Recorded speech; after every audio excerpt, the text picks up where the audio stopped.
Chapter 956. Ah, you have to pay for what you've done. It hurts to slap yourself in the face. Today's single chapter was to explain what the author had posted 2 days ago. Of course, it had already been deleted to avoid causing a greater impact. Previously, Shiitake had seen in the author's group chat that Bao Zi had plagiarized an idea starting with a W, and that it even involved an old history from several years ago. As for what old history it was, Shiitake did not want to talk about it, for fear that it would only make things more troublesome. What he wanted to say was that it was Xueqi's fault for not seeking confirmation from the other party, Bao. Without seeing concrete evidence, she decided on the matter on her own. Of course, it was also because they didn't clear up the past. Shiitake's inherent impression of Bao was in a negative state, and her preconceived judgment was wrong. On Monday, the editor knocked on the mushroom. Only then did he realize what a stupid thing he had done. According to the editor, a screenshot of an insignificant author like me having something to say is even more popular than the two parties involved arguing. I'm scared to death. Therefore, Bao found Shiitake and took out a screenshot of the evidence. The content of the screenshot was hard to say, for fear of charging money for taking up too much space. With Shiitake's 250 IQ, he could prove Bao's innocence. His conclusion was that Shiitake had been too impulsive and made a mistake. His body moved faster than his brain. Now, he was sincerely apologizing for the content that the author had something to say, hoping to redeem the damage that his previous words had done to Bao. Also, the waters in your circle are too deep. In the future, I will just be an onlooker. At the very least, I will think before doing anything. Smiley face, angle. Xueqi had originally intended to limit it to 400 words, but she didn't expect that the VIP would require at least 1,000 words. This put Xueqi in a difficult position. I'm afraid that not many readers will be able to read it if it's a public chapter.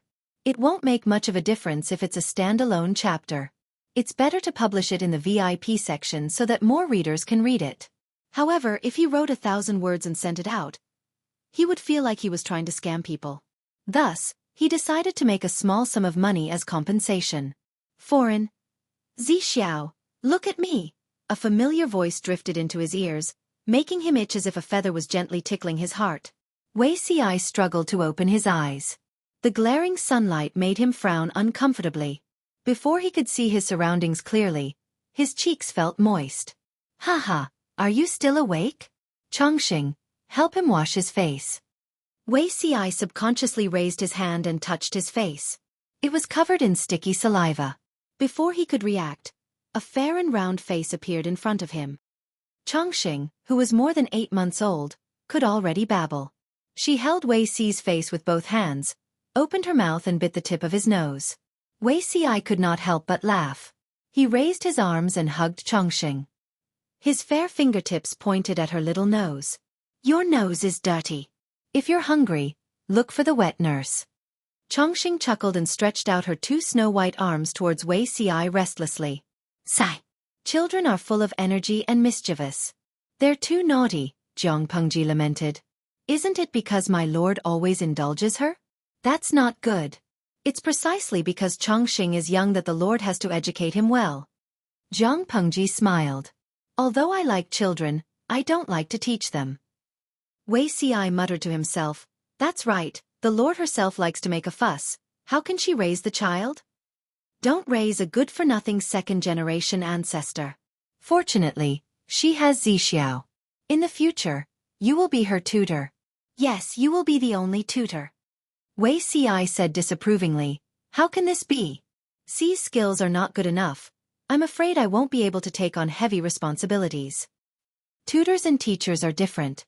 Other teachers teach knowledge, but you, as the tutor, teach her how to be a person. Wei Ci did not understand. Was there a difference?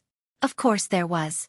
In the future Zhang dynasty, the current empress was called Hui Chong. As everyone knew, the empress of the royal family was single. As the times developed, the people in the royal family, who were far away from the center of power and content with being a mascot, were constantly getting closer. As they got closer, there was more gossip. The people were very curious about one thing. The reporter asked, it said that the women of the royal family will get pregnant if they have feelings. Is this true? Hui Chong said, reap what you sow? No, it's fake. The reporter asked, So in fact, there really are royal husbands? Hui Chong said, the title of royal husband is really. You must have read a lot of romance novels. Although there are no royal husbands in the royal family, there has always been a profession that has been passed down from generation to generation. Every emperor has a royal husband. The reporter asked, what? Hui Chong said, tutor of the crown princess. The people were shocked. Chapter 957. Wu Liba said calmly, ever since I ascended the throne, I have been restless. After many years of hard work, the people of the northern borderline were able to live a prosperous life.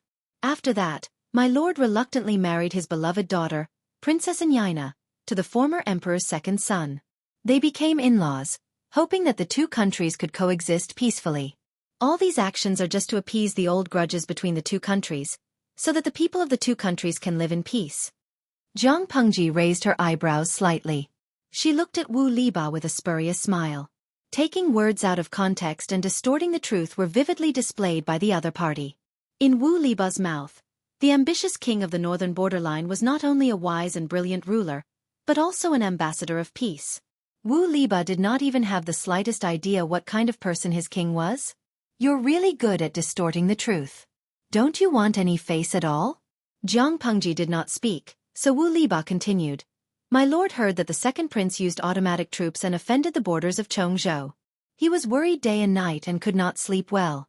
If war broke out, not only would the people of the northern borderline suffer, the people of Chongzhou would also have to leave their homes and become homeless.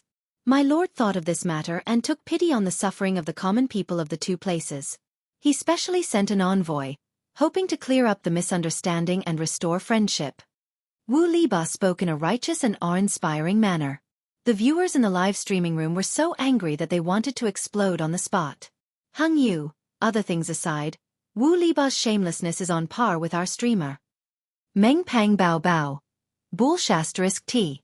My streamer is shameless, that's called cunning and wise. Wu Liba is shameless, that's really shameless. Huang Sha Liao's Waguren. What a typical liar. Doesn't this old man's conscience hurt? Didn't he know how the people in the 3 cities of Shangyu had been living over the past few years? Didn't the streamer say that because the 3 cities of Shangyu are located at the border of the two countries, their trade is good and they are one of the few prosperous cities in Chongzhou? Ever since it was robbed by those bastards from the northern borderline, he couldn't see what it had become. Jiang Pengji had used the 3 cities of Shangyu as a military stronghold and a springboard to attack the northern borderline. It was not only because of strategic military considerations, but also because the 3 cities had been severely damaged. If it were to be developed again, it was unknown how much effort, manpower, and financial resources would be needed. The 3 cities were basically 3 wastelands that harbored evil and accommodated the bandits and criminals of the northern border. Wasn't it the northern borderline's fault that the originally prosperous city had turned into such a ghastly state? Gu Mengmeng, that's right, Wu Liba is really disgusting. Let me make an analogy. It's as ironic as the Japanese who massacred the Chinese people during the war holding the World Peace Prize trophy. Anyone had the right to say that, but not Wu Liba, the barbarian from the northern borderline. Zhao Ting. Who asked Wu Liba to be the envoy sent by the northern borderline? Of course, he had to put gold on his face. Could it be that he had to tell the truth and admit that the king of the northern borderline was a bloodthirsty and warlike butcher? It was like a Japanese saying that he was a Japanese. It was impossible. Jiang Pengji raised her eyelids lazily and sneered. Become friends again? That's right. I hope that Lu Prefecture Magistrate will refrain from fighting for the sake of the people of the two regions. Wu Liba tried to appeal to his emotions. Wu Liba had learned from the Han culture of the Central Plains and liked to use peaceful means before resorting to force. It would be best if he could make Jiang Pengji agree to form an alliance by using her feelings. If the other party refused a toast only to be forced to drink a forfeit and refused to agree, Wu Liba had other ways to deal with it. Jiang Pengji laughed involuntarily. What if I'm not willing? No matter how extravagant General Wu Liba's words were, the 3 cities of Shangyu had been in the hands of the Northern Army for nearly 20 years, and countless Han people had died. Was this the peace that the Northern Army's king had hoped for? I'm afraid it's hard to convince him.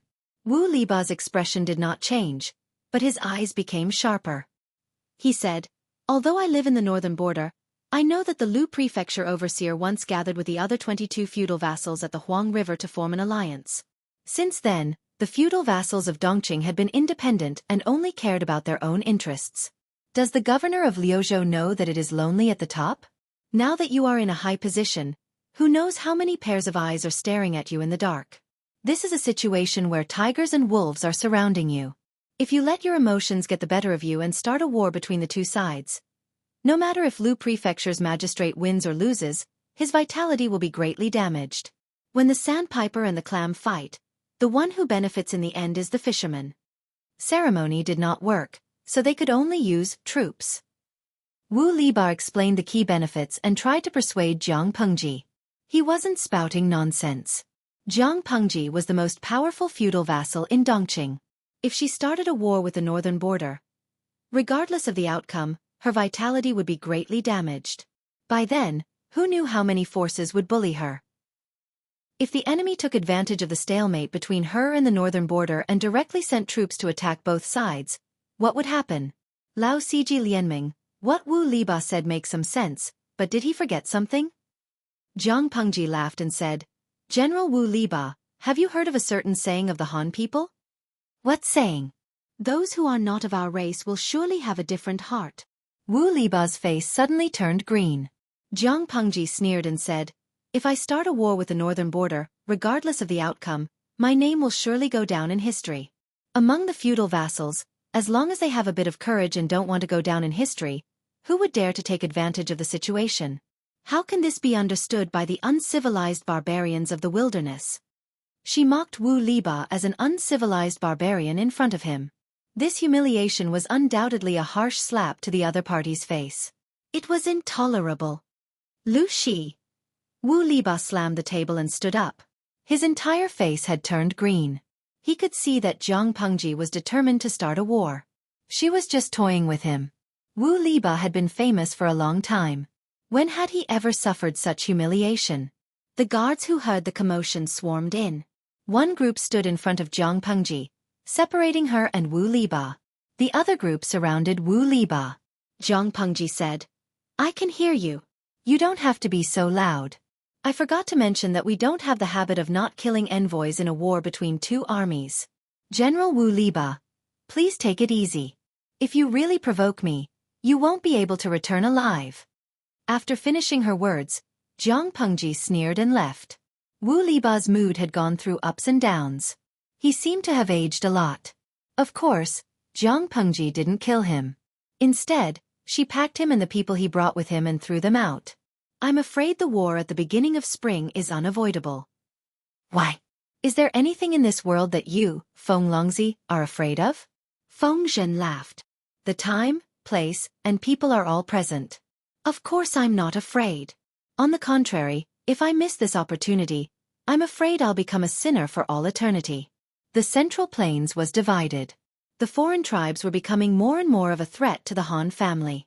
If they didn't take the opportunity to completely subdue them, when they made a comeback, it would be hell for the human world. Qiguan Rang waved his feather fan lightly and smiled. That's what I was thinking. Wu Liba was chased away by Jiang Pengji. The royal court of the northern borderline was furious. The king of the northern borderline was so angry that he almost had a stroke. Lu Shi doesn't know what's good for him. I'll let him know what's good for him. Sun Wen calculated the amount of hanshi powder that the king had recently consumed and the frequency of his rage. He felt that he could still put in more effort. Chapter 958. With the help of the fourth prince, Sun Wen successfully tricked the second prince and crippled the first prince. After that, he set his sights on the sixth prince. The fourth prince frowned. The sixth prince's mother is of noble status and his maternal family is powerful. Why did he choose to deal with him first? Sun Wen said with a smile, Forgive me for being disrespectful, but the king has been showing signs of aging recently. His anger has caused his health to deteriorate. If anything were to happen to him, the sixth prince could use the power of his mother's clan to ascend the throne. If that's the case, wouldn't all of our schemes end up benefiting him instead? Apart from the sixth prince, the rest of the prince's forces were uneven. Only the fourth prince had a chance to fight. When the fourth prince heard Sun Wen speak of the king of the northern borderline in such a manner, he felt slightly uncomfortable. However, his inner ambition and thirst for power overwhelmed his father-son bond, allowing him to successfully ignore this little discomfort. The fourth prince bowed deeply and asked sincerely, "Please teach me." Sunwon stroked his beard and smiled. "Your Highness, come closer." The two of them whispered to each other and discussed for a while. The fourth prince's eyes became brighter and brighter. A few days later, Sunwon once again used a series of tricks. Not only did he trick the sixth prince, but he also made the king of the northern borderline fall ill from anger. "Father, I really didn't. You must believe me." The sixth prince cried like a man in tears. He had put up 1,000 defenses, but he still fell for his brother's evil scheme. "Father, someone must be framing me. I was raised by you personally. How could I do such a disgraceful thing?" The sixth prince knelt on the ground and cried. In the end, all he got was a sentence filled with endless anger. "Get lost." Not only did the king of the northern borderline not calm down, he was so angry that he wanted to kill his son. There was no other reason. This son actually took advantage of the time when he was sick and bedridden to hug his beloved beauty and clap for love on the ground. Listening to the conversation between the adulterous couple, he was so angry that he was about to ascend to heaven. It was popular in the northern borderline to transfer marriage. It referred to the marriage of a woman to her husband's brother, uncle, nephew, or the son of her husband with another woman after the death of her husband. If the king of the northern borderline died, his son would have the right to inherit his wives and concubines. But now he was not dead yet. His son and his stepmother were clapping for love, and they were still oblivious in front of his sickbed? The king of the northern borderline was so angry that his condition worsened and he showed symptoms of temporary paralysis. The sixth prince who had been caught, cried and wept, but he still could not stop the king of the northern borderline's killing intent. In order to survive, the sixth prince could only escape from the imperial court with the help of his mother's clan. He fled back to his fief and recruited soldiers. After a while, the sixth prince's attendant committed suicide and revealed that the sixth prince had been framed. After a series of messy investigations, the seventh and eighth princes turned out to be the masterminds. The king of the northern borderline could no longer be angry. He only felt his heart turn cold. The seventh and eighth princes cursed him with offerings, and he magnanimously forgave them. He had never imagined that his two sons were far more heartless and cruel than he had imagined. They had actually schemed against his other brothers in secret. Did they think that the throne would fall into their hands just because their brothers died? The seventh prince was close to the northern borderline's business. He had money and connections. The eighth prince was good at dancing and had a glib tongue. He got along well with many nobles in the northern borderline. Come to think of it, there were indeed many people who said that the eighth prince was very capable.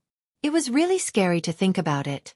The seventh and eighth princes received the news that very night. They followed the sixth prince's footsteps and ran away before the king of the northern kingdom caught them. As soon as they ran away, the king of the northern borderline was even more certain of his judgment. There were only 4 princes left in the northern borderline.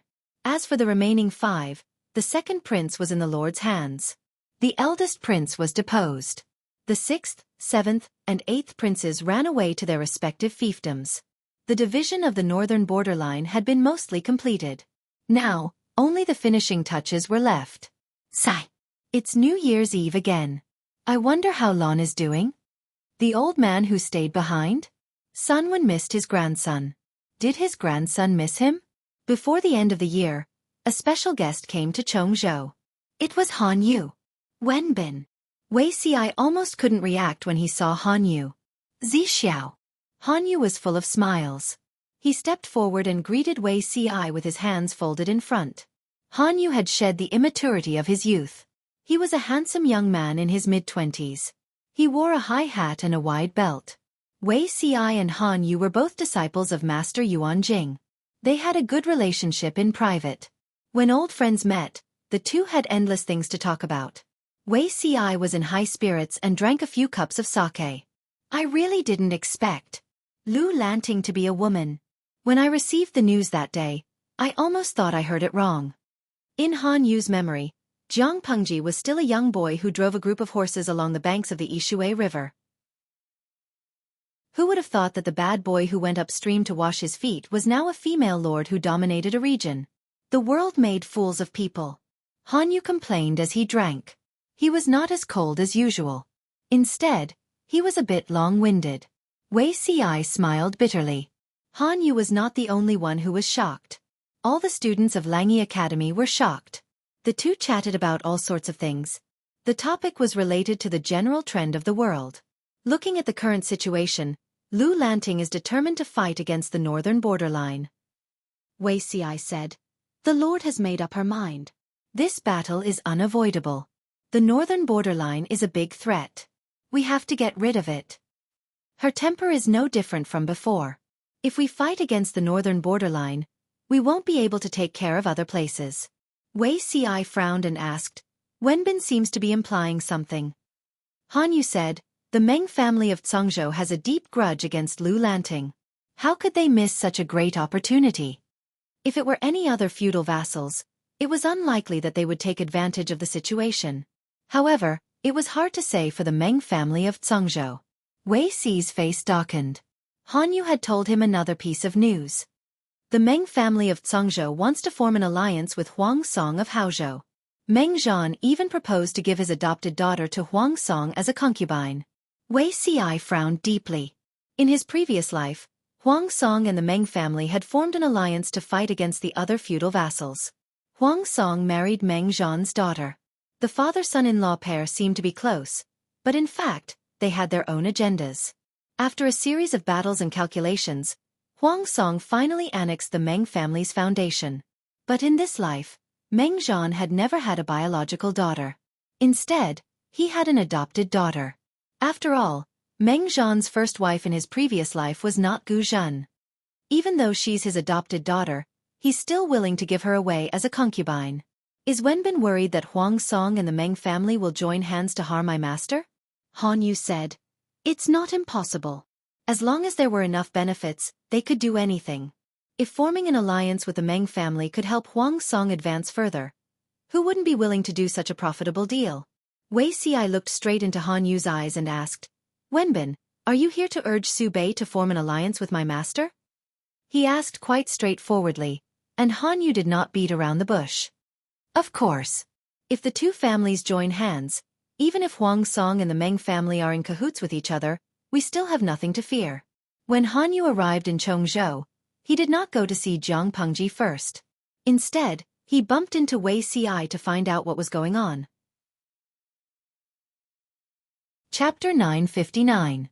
Huang Bogeo, I'll say it here today. If you let that Meng woman enter the mansion or even touch a finger of hers, then the fate between us as husband and wife will end. From now on, the bridge is the bridge, the road is the road, you and I have nothing to do with each other. Lady Qi pulled out the dagger at her waist and stabbed it into the table. Huang Song was so frightened that he knelt on the ground and didn't dare to move. The more he acted like this, the more sad and uncomfortable Lady Qi was, and tears welled up in her eyes. Madam, if you have something to say, let's talk it out. Don't draw your knife so easily." Huang Song felt a headache coming on. Looking at the shiny blade, he didn't dare to provoke Lady Qi. "If you have something to say, then of course we should talk it out. But now I have nothing to say to you." Lady Qi looked at Huang Song with slightly red eyes. Back then, because she liked him, she didn't mind his background and insisted on marrying him. Now that Huang Song was the prefecture overseer of Haozhou, he was much more powerful than her family. Even so, Lady Qi still had her own pride and persistence. The person she loved was Huang Song, who completely belonged to her. This Huang Song was her husband and the father of her child. If this person had a new lover and took another woman as a concubine, she would rather bear the pain and abandon him than share him with others. "Madam, you can't just let this matter go. What do you think? All men in the world are like that." "I'm the same." Madam Qi frowned and said angrily, "What are you? You are also an ordinary man. Do you want to have a group of concubines?" Huang Song was most afraid of this madam. He loved her and feared her at the same time. Seeing that she was angry, he quickly knelt behind her and massaged her shoulders and back. "Madam, I didn't say that I must have a second woman, but it doesn't matter if I have one in name. Otherwise, the reputation of being a henpecked husband will spread. How bad it will be. I promise not to hurt that woman. Madam, do you still not believe me?" Huang Song was speaking from the bottom of his heart. Before the Mengs proposed to send his adopted daughter, he had never thought of taking a concubine. He didn't even dare to look at the beauties that his subordinates offered him. The reason why he came up with the idea of taking a concubine was that it was profitable to cooperate with the Mengs. Wasn't it just an extra set of bowls and chopsticks and a courtyard for a woman to live in? How big of a deal was that? If he could take this opportunity to form an alliance with the Meng family. Huang Songshao had been longing for the Meng's horse farm in Songzhou for a long time. He had never imagined that his wife would be so angry that she would even bring up the matter of separation. Huang Song was so frightened that his legs went soft. "Ha, I believe you." Huang Song's face lit up. Lady Qi sneered and added, "But I don't believe you." Huang Song was dumbfounded. "Madam, what do you mean?" Madam Qi continued to sneer. "If you want to take in a concubine, then can I raise a gigolo?" Huang Song said, "Madam, how can this be the same?" Madam Qi said angrily. She held the dagger to Huang Song's nose and roared, "How can it be different? Do you think I, Qi Chaolon, can't do what you, Uncle Huang, did? Lu Shi was able to become a marquis as a woman, and I have 3,000 elites under my command. Can't I do the same and start from scratch? When I become a marquis, why can't I have 3 husbands and 4 maids and keep a house full of gigolos? Huang Bogeo, I have the support of my maternal brothers, and I have a famous master. I have learned the art of war from my father since I was a child. If it weren't for the limitation of being a woman, I would have joined the army by now. Do you really think that I am a woman guarding my own backyard? Do you think I can do it or not?" Madam Qi's aura instantly soared to 2.8 meters. Huang Song sat obediently on his knees. "Madam, I really didn't mean to touch that woman. I just wanted to take this opportunity to test the Meng family. They hold the lifeline of the horse farm. It's really for official business, and there's no love between a man and a woman."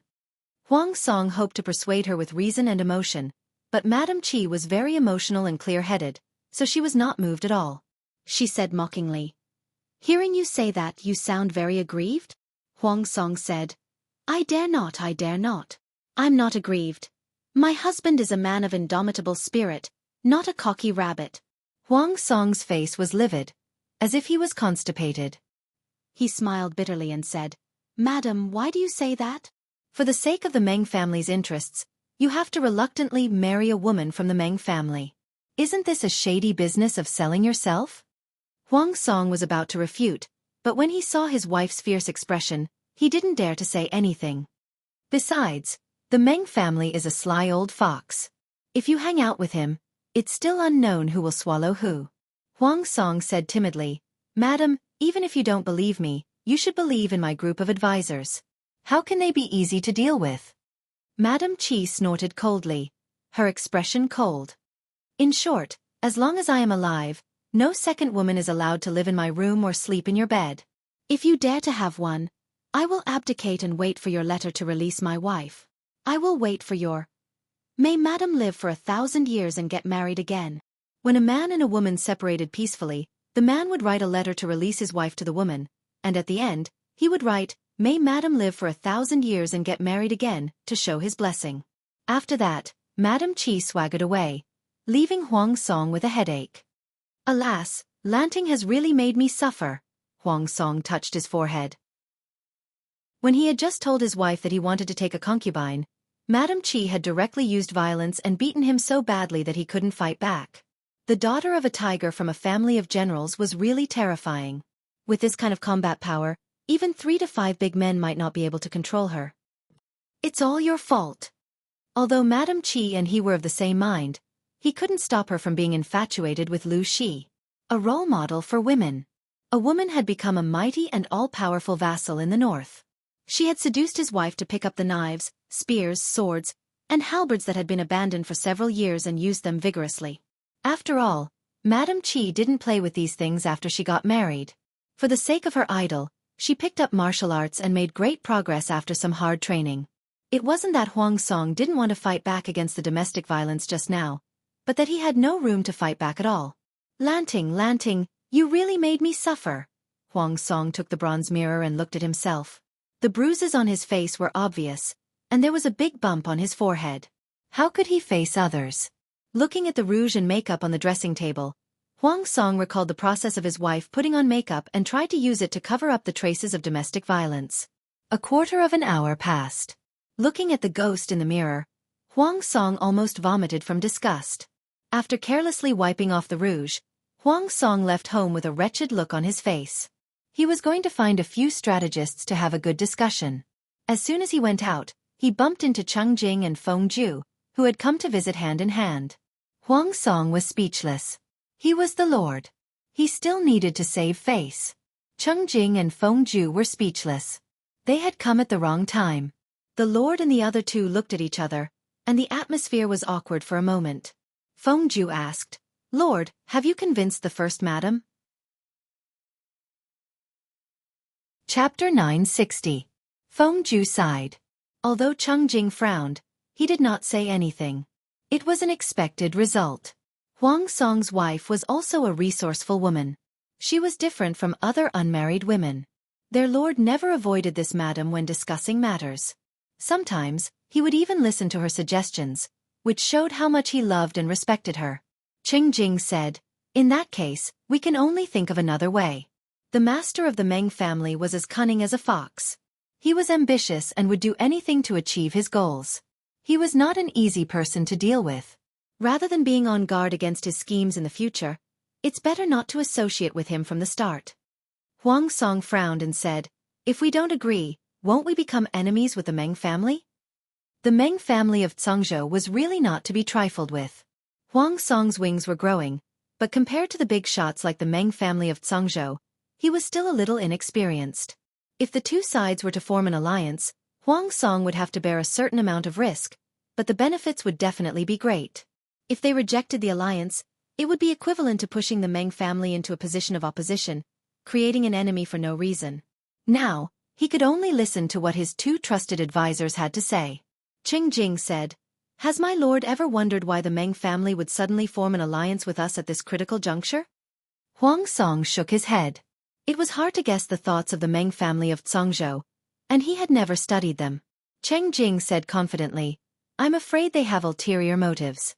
They allied with us because they were worried that we would help Lu Shi. In fact, he even hopes to use our military strength to restrain Lu Shi's main force. If that's the case, the Meng family is not a match for us." Huang Song was stunned.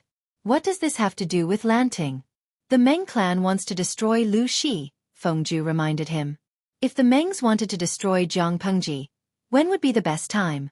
Of course, it was when the war between her and the northern borderline was at a stalemate and she didn't have the spare energy to watch over the rear. Huang Song frowned and said angrily, "How dare the Meng family do this? Wouldn't I become a traitor who betrayed the righteousness of the nation?" Cheng Jing said coldly, "The Meng secretly sold Mares to the northern borderline. He even did such a thing. Why would he be afraid of being charged?" Huang Song thought about it, took a deep breath, and made a decision. If that's the case, there's no need to consider forming an alliance with the Meng family. He had a premonition that his friendship with Jiang Pengji wouldn't last long. Sooner or later, they would have to fight each other. War was war, and righteousness was righteousness. He would never help a tyrant do evil. Feng Ju smiled. "Although we can't ally with the Meng family, we can ally with Lu Shi and fight them together." Huang Song said with a bitter face, "Lanting can't even take care of herself. Just the northern borderline is enough to make her anxious."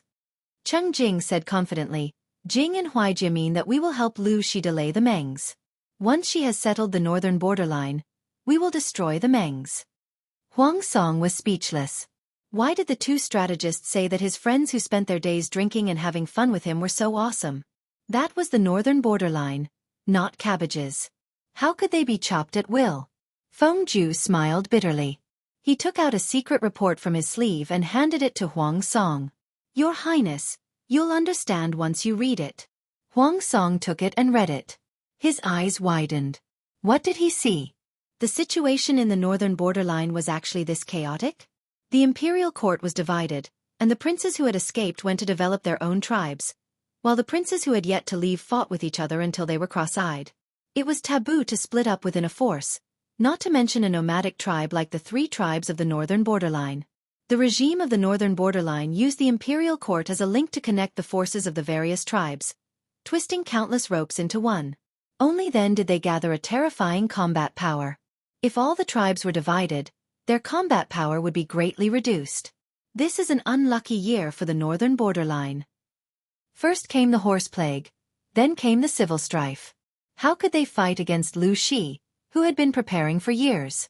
Although the combat power of the northern borderline cavalry was off the charts, the combat power of the elite infantry might not be able to defeat the disorganized cavalry. Cheng Jing said confidently, "It's not an unlucky year. Someone must be secretly obstructing us. As for who the person is, it's obvious." Huang Song was so shocked that he bit his tongue. The civil strife in the northern borderline is the result of someone's scheme? Cheng Jing nodded. As for who the person who stirred up trouble in the northern borderline was, he had not yet caught him. It was no wonder that Cheng Jing could not catch him. Sun Wen had been a slave when he entered the northern borderline. Later, he became Herenche's secret confidant and would not appear in front of others easily. When he gave advice to the 4th and 9th princes, he was also very careful. Who could suspect him? Some people in the northern borderline also realized that there was something wrong with the atmosphere recently, but Sun Wen was too cautious. They could not catch him by the tail. Huang Song sighed. If there's really someone, it must be someone from Lanting. The person who benefited the most from tormenting the northern borderline at this critical juncture was Jiang Pengji. "I'm also relieved to ally with Lanting." Compared to the Mengs, Jiang Pengji made Huang Song feel more at ease. Although Jiang Pengji was a little deceitful, she was also a person who paid attention to morality. She would not casually stab her allies in the back. Even if she did, she would inform them before doing so. "Sigh. I can finally answer to Madam." After talking about business, Huang Song heaved a long sigh of relief. He could not help but complain to his strategist. This woman is really not to be provoked. After this incident, even if Huang Song was given 10 times the courage, he would not dare to mention the word, "taken a concubine." He added, "especially a woman who knows martial arts." Feng Ju could not help but laugh. He said, "My lord, you should go back and comfort the first madam." The grape trellis at home had collapsed. Why didn't he quickly help it up? Huang Song walked briskly to coax his wife. He threw out all kinds of sweet nothings and begged his wife for mercy while holding the 2 children. Only then did Madame Chi's heart recover and her anger turned into joy again. On the other side, the 2 strategists were also surprised by their mistress's temper. Feng Ju turned his head and said to his wife, "My lord has taken in a concubine, and your mansion is about to be overturned." This wife was not chosen by the Fengs. It was Huang Song's wife who acted as his matchmaker. After their marriage, the 2 of them got along well. Chaolun's temper has always been so unyielding. It's not surprising. Lady Feng Ju's appearance was not outstanding, but her temperament was extremely gentle. She could be said to be synonymous with gentleness and virtuousness. Fortunately, there is Lu Shi. Without him, I'm afraid the Lord will be laughed at. For a man, henpecked was not a good reputation. Even without this person, Chaolun will still make trouble. In the end, it will most likely be a peaceful separation. Too many men used ambition as an excuse to let women down. Some women would endure it, and some would rather die than live in dishonor. Chi Chaolun was the latter. It was not that she was stupid. On the contrary, Lady Chi was too smart. If you took in a concubine once, there would be a second time. Every time you took in a concubine, you would make trouble and compromise. Sooner or later, the sweetness between husband and wife would be worn away, and they would eventually become bitter couples. She would not give Huang Song a second chance to let her down. If Huang Song dared to take in a concubine, she would definitely separate if she said she would. If she separated, Huang Song would think about it for the rest of his life, and it would eventually become an obsession. She would always have a place in his heart. She let the beauties go back and forth around Huang Song, and no one could replace her. Feng Ju held her hand and joked with a smile. "Madam, do you know Madam so well? What if I also want to take in a concubine?"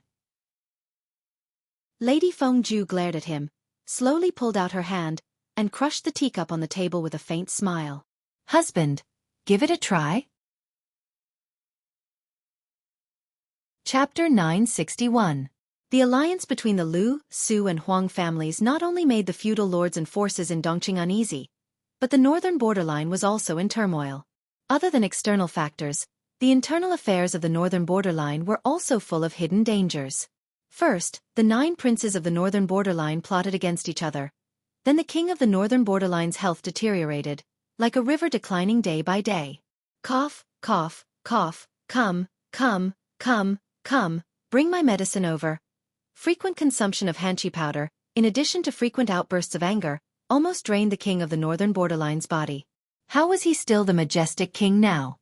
He was clearly a dying male lion, weak and frail. His sharp teeth could not even bite through the skin of his prey. How could the king of the northern borderline accept such a situation? The more it was so, the more he relied on the state he was in after consuming hanchi powder. His mind was clear and his body was full of energy, as if he had returned to his strongest and youngest days. He shouted for a few times. Only after a while did his beloved concubine enter the room. What happened outside? Why did you come so late? Ever since he consumed hanchi powder, the king of the northern borderline's temper became more irritable. He would vent his anger by killing the slaves when he was unhappy. He raised his hand and waved the tray, fiercely pinching his beloved concubine's wrist. His eyes were wide open. His heavy breathing came out from his nostrils onto his beloved concubine's face. "Spare me, my king! Spare me, my king!" The beloved concubine begged pitifully. "Tell me." The king of the northern borderline held on for a while. He laid back down exhausted, his chest rising and falling rapidly. "Tell me." The beloved concubine seemed to be used to the king's violent temper. She knelt on the ground to clean up the remains and changed a new set of medicine. After consuming large amounts of hanchi powder, the king of the northern borderline was immersed in a wonderful state. A carefree yet sly smile appeared on his face. The beloved concubine at the side saw the situation. She only shivered, as if she fell into an ice cellar. She watched for a while, until the king's chest calmed down. Then she carried the tray and retreated. The moment she left the main tent, her waist was suddenly tightened. Before she could scream, her mouth was covered by someone. The beloved concubine blushed. Ninth Highness. Not here." The king of the northern borderline's beloved concubine reminded him. "Ninth Highness, do you still remember the 6th prince?" The king of northern borderline's favorite concubine reminded him. "Your Highness, do you still remember the 6th prince?" When the 9th prince heard about the 6th prince, he immediately lost interest and pushed the woman away with an ashen face. It's really unlucky to mention 6th brother at this time. The 6th prince thought that the king of the northern borderline was seriously ill and the throne would fall on his head. So he held the king's beloved concubine and did whatever he wanted in front of the bed. He didn't expect that the king of the northern borderline would wake up at this time and fiercely attack the 6th prince, almost killing him. Learn from the mistakes of others and learn from the mistakes of others. The 9th prince could not fall into the same trap. It's better to be safe than sorry. We still have a long way to go. There's no need to rush. Compared to the 9th prince, who was willful and outstanding, this concubine was much calmer and saw things more clearly. There's no need to be so careful. Now, apart from number 4, who else can threaten me? The 9th prince sneered as a fierce look flashed across his eyes. Fourth sister, do you really think that Sun 1 is doing his best to help you? He and Herentia are both my people. He's just using you as a target to sweep away the enemies on the surface. The concubine said. Aren't there still the 3rd prince and the 5th prince? The 9th prince sneered and said disdainfully. The 2 of them? Although they share the same mother, they don't get along and have been fighting ever since they were young. The 3rd prince was also unlucky. This person studied under Wu Liba. Logically speaking, he shouldn't be in such a miserable state. Unfortunately, he had a traitorous younger brother, the 5th prince. The death of Zhang Ying dragged the 3rd prince down and his reputation in the court plummeted. In order to prevent losses, the 3rd prince could only lay low and plan for the future. However, the 5th prince was unwilling. He caught the other and bit him, treating his brother from the same mother as if he was his father's murderer. The 2 brothers fought so fiercely. Sun 1 even pushed them from behind and easily knocked them out of the game. Now, of the 9 sons of the northern borderline, only the 4th prince, whom Sun 1 assisted on the surface, and the 9th prince, whom he secretly supported, were left. Thank you for your plans, sir. The 4th prince had been very successful recently and gave all kinds of rare treasures to Sun 1. He and the 9th prince shared the same mother, but the 9th prince had never been adopted by the queen. He was only the son of a female slave and had a very lowly bloodline. In the fourth prince's eyes, the ninth prince was not a threat. The throne of the northern borderline was already in his hands. Sunwon smiled and said, "The fourth prince is favored by the heavens. I'm just following the will of the heavens." These words made the fourth prince's body and mind feel good.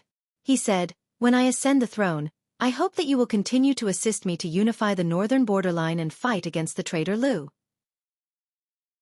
Ascending the throne didn't mean that he could rest easy.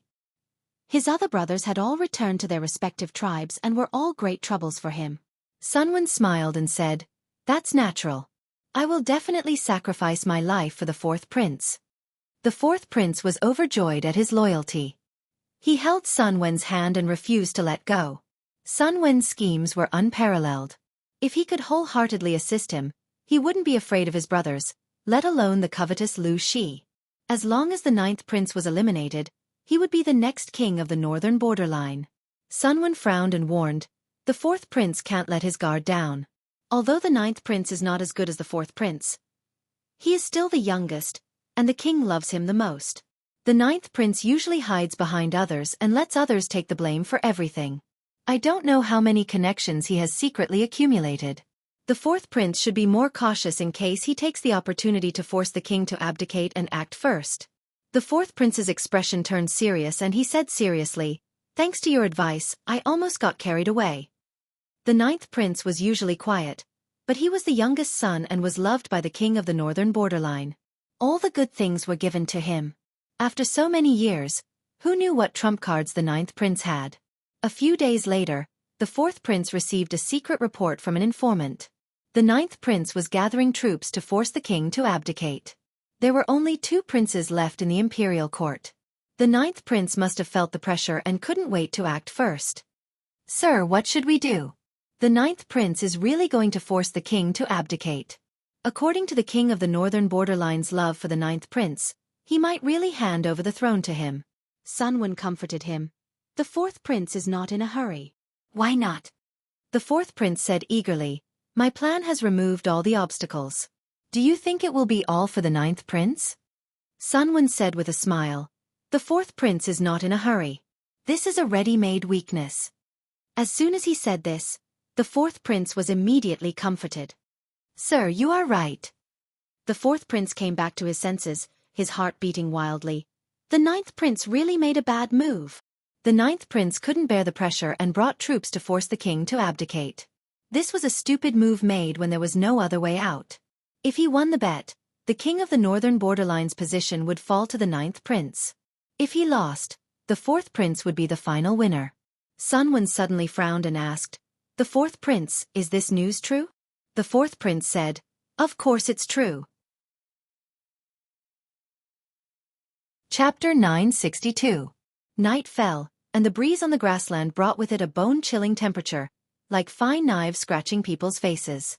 Tonight's atmosphere was particularly heavy, and almost every patrolling guard's face was tense.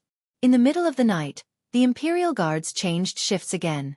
This time, they were all new faces. The fourth prince wore a full suit of armor, with a big knife hanging at his waist. He looked like the king of the northern borderline. Dressed like this, he looked majestic, like a lion patrolling its territory. "Has everything been arranged?" he asked his confidant patiently again. "What time is it now?" The confidant said, "It's just midnight, and there's still a quarter of an hour before the ninth prince's appointed time." A quarter of an hour? The fourth prince felt that every second was like a year. Seeing that his long-cherished wish was about to be fulfilled, he couldn't even wait for a quarter of an hour. "Check everywhere again. We must make sure that nothing goes wrong."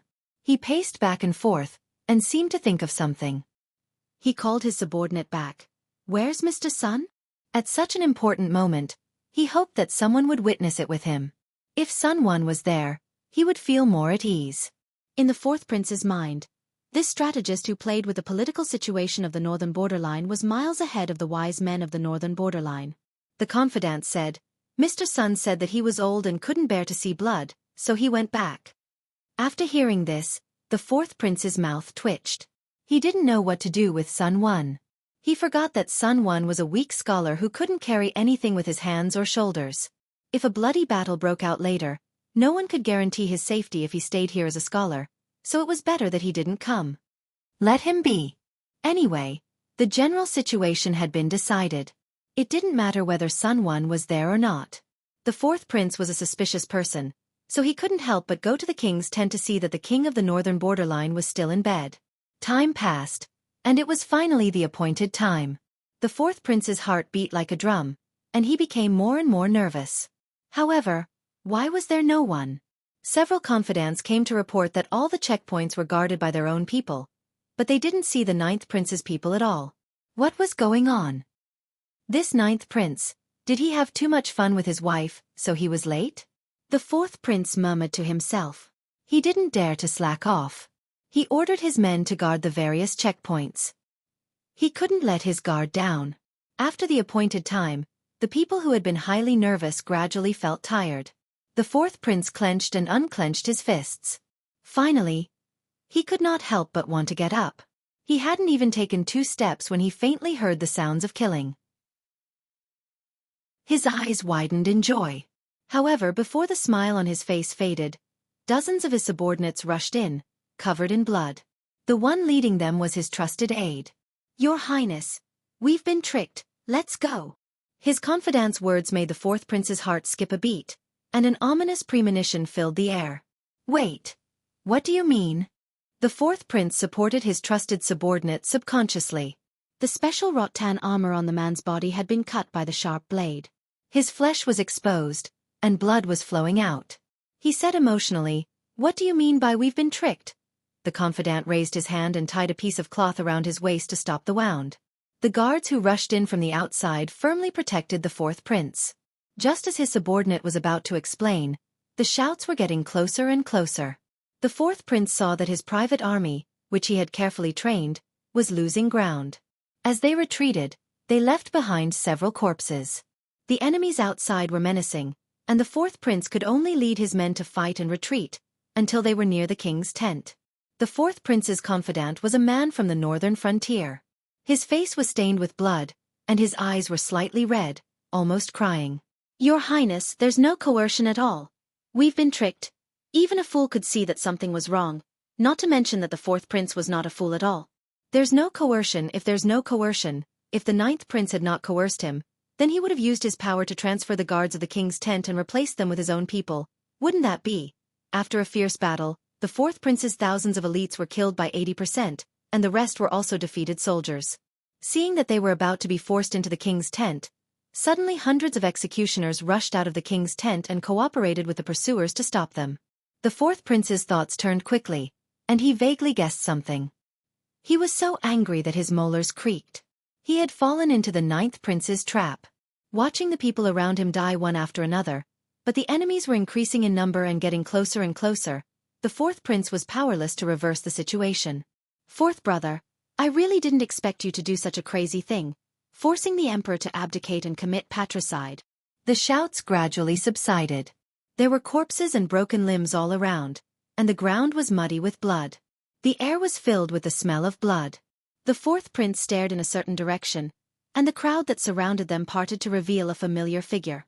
"The person who forced the emperor to abdicate and commit patricide is obviously you." The fourth prince clenched his molars in anger, and he was so angry that his eyes were about to crack. "Fourth brother, it's already like this, and you still want to lie with your eyes open?" The ninth prince laughed contemptuously. One by one, the ministers of the imperial court stood behind him and looked at the fourth prince with complicated gazes. Some were disappointed, some were angry, some were indifferent, some were shocked, but no one trusted him. "You changed the guards near the king's tent and secretly replaced them with your own people. You even wore armor and carried a sword, and you dare say that you didn't rebel?" The ninth prince sneered. "I received the news early in the morning. I didn't believe it at first, but I didn't expect that fourth brother would really do it. With so many people seeing it with their own eyes, what else does fourth brother have to say? If you hadn't come early, fourth brother would have forced father to make you the crown prince, right?" The fourth prince felt a chill. The ninth prince said again, "If fourth brother didn't have any rebellious intentions, why did you kill my people when you saw them?" The fourth prince retorted, "I received the news that you wanted to abdicate and commit patricide, so I specially arranged for people to stop you in advance." The ninth prince looked up to the sky and laughed, tears almost coming out of his eyes. The other ministers of the northern borderline could not bear to look at him and turned their faces away. They didn't know whether the ninth prince had any rebellious intentions, but they saw the irrefutable evidence that the fourth prince wanted to abdicate and commit patricide. Now that he was caught, he didn't repent and instead found such a lame excuse to quibble. The ninth prince sneered, "Fourth brother, you can't do this even if you slander your younger brother. You'd better say this in front of father." The fourth prince felt as if he had fallen into an ice cellar. He looked at the ninth prince with some horror in his eyes, as if he didn't know his younger brother. "Fourth brother." The ninth prince walked up to the fourth prince. The others had already been subdued, and the fourth prince was also tied up like a dumpling. "Bah!" The fourth prince spat at his face. "Fourth brother, don't be angry." The ninth prince raised his hand to wipe away the spit in a good mood, and stuck it on the fourth prince's face, distorting his facial features. He pinched the fourth prince's chin with his other hand and sneered, "Do you know how you lost?" The fourth prince suddenly opened his eyes wide. "That's because fourth elder brother treated my trusted aide as his own aide." "Sun Wen? Sun Wen is your man." Chapter 963. The king of the northern borderline, who had finally fallen asleep after taking the tranquilizer, woke up from his nightmare. He smelled blood. Someone, what's going on outside?" He had a nightmare. He dreamt that someone was holding a knife to kill him. When he woke up, he smelled the thick smell of blood in the air. He was terrified and quickly called for help. After calling for a long time, there was no one until the ninth prince, dressed in plain clothes, lifted the curtain and entered the tent. He smiled and knelt down respectfully. "Father, fourth brother brought people to force the king to abdicate. Now he has been captured by me and a group of ministers, waiting for your judgment." The king of the northern borderline took a long time to digest this news. His chest seemed to be blocked by something. His eyes dimmed and he fainted. The ninth prince smiled, his eyes flashing with a cold light. Although the king of the northern borderline did not die, he suffered a stroke. Other than his eyeballs, which could still move, he could not move. The fourth prince, who forced the king to abdicate, committed suicide. Whether it was suicide or not, only the ninth prince knew. He finally had a taste of power. Finally, he did not have to pretend to be stupid to win the king's favor. He could show his talent. "Where's Mr. Sun?" After dealing with various matters overnight and killing the remnants of the fourth prince, the ninth prince finally remembered the greatest hero. Sun Wen. If not for this person's plan, how could the ninth prince defeat his 8 ruthless brothers and have the last laugh? Sun Wen and the ninth prince had very little contact. The two only got together because of Herenche's cover. The ninth prince did not believe Sun Wen's suggestion to use the fourth prince and was always guarded against him. Now that he saw the benefits that the other party brought him, he no longer doubted it. If he could not use such a good talent, he could not keep him. "I don't know. Forget it. When I have settled things, I will personally go to ask for your forgiveness." In his heart, it was naturally more important to stabilize the power in his hands. Everything else had to wait. Anyway, Sun Wen could not run away. In fact, not only did Sun Wen run away, he ran very fast. Cough, cough, cough. "Can you slow down a little? This old man can't stand the jolting." Sun Wen saw that the time was right. He secretly transferred his earned property and ran away with Wei Si's trusted caravan. As soon as he got on the carriage, Sun Wen regretted it. The jolting of the carriage made him hurt all over. The coachman was also helpless. They were in a hurry and had to return to Chongzhou in the shortest time possible. There was no time to waste. Although they didn't know what Sun Wen had done in the northern borderline, they didn't dare to slight him since the higher-ups thought so highly of him. The coachman said, "Sir, please bear with it a little longer. You'll be fine once we reach the border." Sun Wen was an old man who had suffered a lot. He couldn't bear hardship. Sigh. This old man's small body is going to fall apart.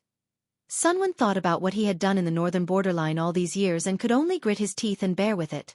No matter how bumpy it was, he could not complain about being tired. If they were captured by the northern borderline, dismemberment by 5 horses would be considered a light punishment. Even burning their bones and scattering their ashes would not appease their hatred.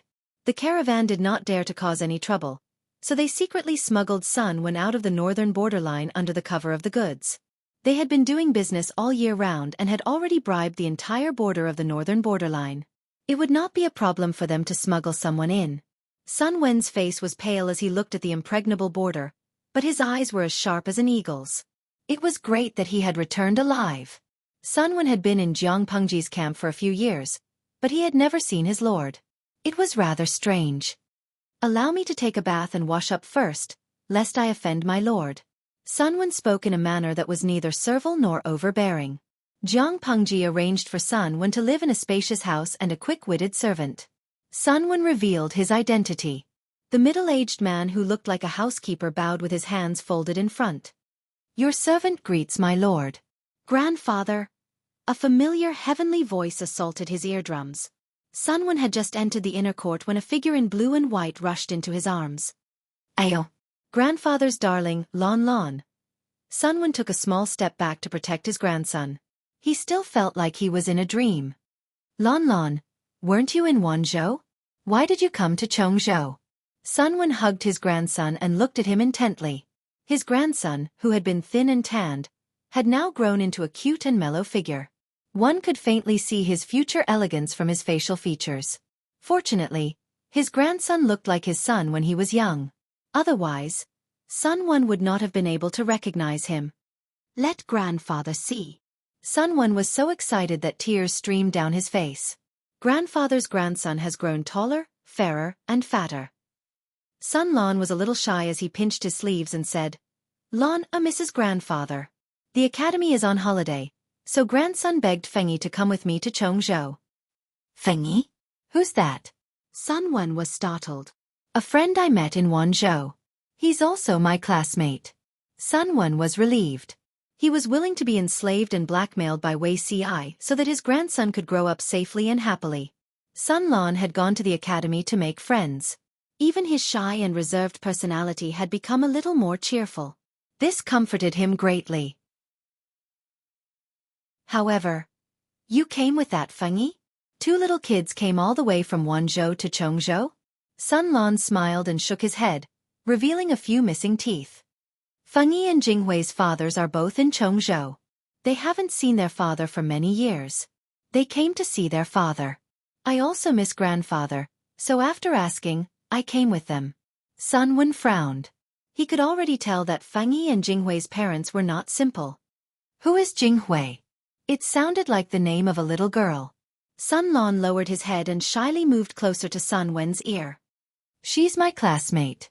Sun Wen knew that his grandson was studying at the Golden Scale Academy. The teachers there were almost all famous scholars, and the academy's faculty was strong. Sun Wen could not be more satisfied with this arrangement. It seemed that Sun Lon was well taken care of in Wanzhou. His efforts in the northern borderline were not in vain. As they were talking, two children, one tall and one short, came out of the house. The tall one was a boy, about 10 years old. He was young but already had a graceful bearing. The short one was a girl. Although she was young, she had a good demeanor. Her eyes were clear and lively. No one knew which family she was from. Sun Lon introduced them. "Grandfather, this is my classmate, Fengyi, and this is Qiguan Jinghui." "Greetings, Elder Sunday." Fengyi and Qiguan Jinghui bowed to Sun Wen at the same time. At that moment, Sun Wen noticed the two children's surnames. Feng. Qiguan? Sun Wen had never met Jiang Pengji, but he had studied her background. With a glance, the two children in front of him were the children of Lu Shi's capable advisors. If his grandson interacted with them more, it would only benefit him more. He was old, and he did not know how many years he could live. If Lon Lon could build a good relationship with the people around her, she could take care of her in the future. However, before he died, he would do his best to build a career. This would be his grandson's capital. Thinking of this, Sun Wen's hand secretly brushed the front of his shirt. The inner shirt was a little thick. If one did not touch it carefully, one would not notice it. He had sewn an extremely important item inside and secretly brought it out of the northern borderline. Chapter 964. Lon Lon, these two classmates of yours are pretty good. Get along well with them in the future. Don't throw a tantrum. To put it more realistically, Feng Yi and Qiguan Jinghui were the second generation of power. If Jiang Pengji developed further, they might become the pillars of the next generation. Now that they had established a good relationship, would they still need to worry about not having a guarantee in the future? In the past, Sun Wen doted on his grandson and could not bear to impose the secular thoughts of an adult on his child. After the big change, he had no choice but to change his mind. He was already in his 40s. In a few more years, he would be an old man. Who knew how long he would be able to accompany his child? If he passed away, Sun Lan would truly be alone in this world. She would no longer have any relatives to rely on and could only rely on her friends. Sun Lan nodded sensibly. I know, Grandpa. I will get along well with Jinghui and the others. And be good. Sun Wen used his calloused hands to caress his grandson's tender little face, full of gratification. Come, Grandpa will test Lan Lan to see if you have studied well. Sure, Grandpa, go ahead. Sun Wen was in charge of Sun Lan's education. Even when the two of them were at their most difficult times, he did not slack off on Sun Lan's education. He knew that his grandson was young, so the questions were not difficult, but his grandson's performance surprised him. Grandpa's sweetheart is Lan Lan. The student has surpassed the master. You are much smarter than your father. Sun Wen was so happy that his eyes lit up. A smile blossomed on his face as he praised his grandson generously. He himself was a typical late bloomer. When he was young, it was extremely difficult for him to learn. His son was also slow and slow-witted, and didn't seem to have much talent in learning. When it came to Sun Lan's generation, Sun Wen was also worried. Could it be that this child was also mediocre in intelligence? After the Enlightenment, reality gave Sun Wen a huge blow. The slowness of a lineage of inheritance. Learning everything was strenuous. He did not despise his grandson for being stupid. He was just worried that Sun Lan was too mediocre and would be easily bullied in the future. If that wasn't the case, Sun Wen wouldn't have risked his life to accumulate merit points. He only hoped that Jiang Pengji would treat Sun Lan well in the future on account of his great contribution. However, his grandson had given him a great surprise. This kind of surprise gave him a greater sense of accomplishment than scheming against those idiots in the northern borderline. Sun Lan lowered his head. His face was flushed from the compliment, and he inadvertently revealed his cute canine teeth. There are still many things I don't understand. I need to study harder. Sun Lan was not arrogant. Instead, he reflected seriously. It couldn't be helped, Feng Yi, the top student, was swaying in front of him. With Sun Lan's basic foundation, she couldn't be arrogant in the Golden Scale Academy. Yes, that's right. You're not arrogant in victory, and you're not discouraged in defeat. You're worthy of being my good Lan Lan. Sun Wen patted his grandson's hair and said, if there's anything Lan Lan doesn't understand, you must ask and think more. Don't be afraid of being laughed at. Understanding is the most important thing. Sun Lan's personality was like that of her parents. She was shy and introverted. Sun Wen was worried that the other party would keep his questions to himself. That was not a good way to learn. Lan. Lan double quotes Lan. Lan. Lan nodded. Lan Lan I Lan. Lan. Lan said, Lan, Lan, Lan, S. Lan, Feng, Feng, he, Lan. Lan. Feng, Feng, Feng, Lan, he the. Sun Wen smiled. Sure. Tell me. Lan ran into the house and brought out a few books. Sun Wen frowned. The only reason was that the books Sun Lan used were all made of precious Xian paper, which was as precious as gold. This was not studying. It was burning money. He opened the book. His grandson's notes were written on the clean paper. Sun Wen felt his fingers tremble. He was not holding a book. He was holding a pile of gold. He could not help but be envious. If he had such a good learning environment as his grandson, he would not have to wait until he was in his 40s to achieve anything. Sigh. Sun Wen sat on the porch. He opened the book with one hand and hugged his grandson with the other. What are the questions?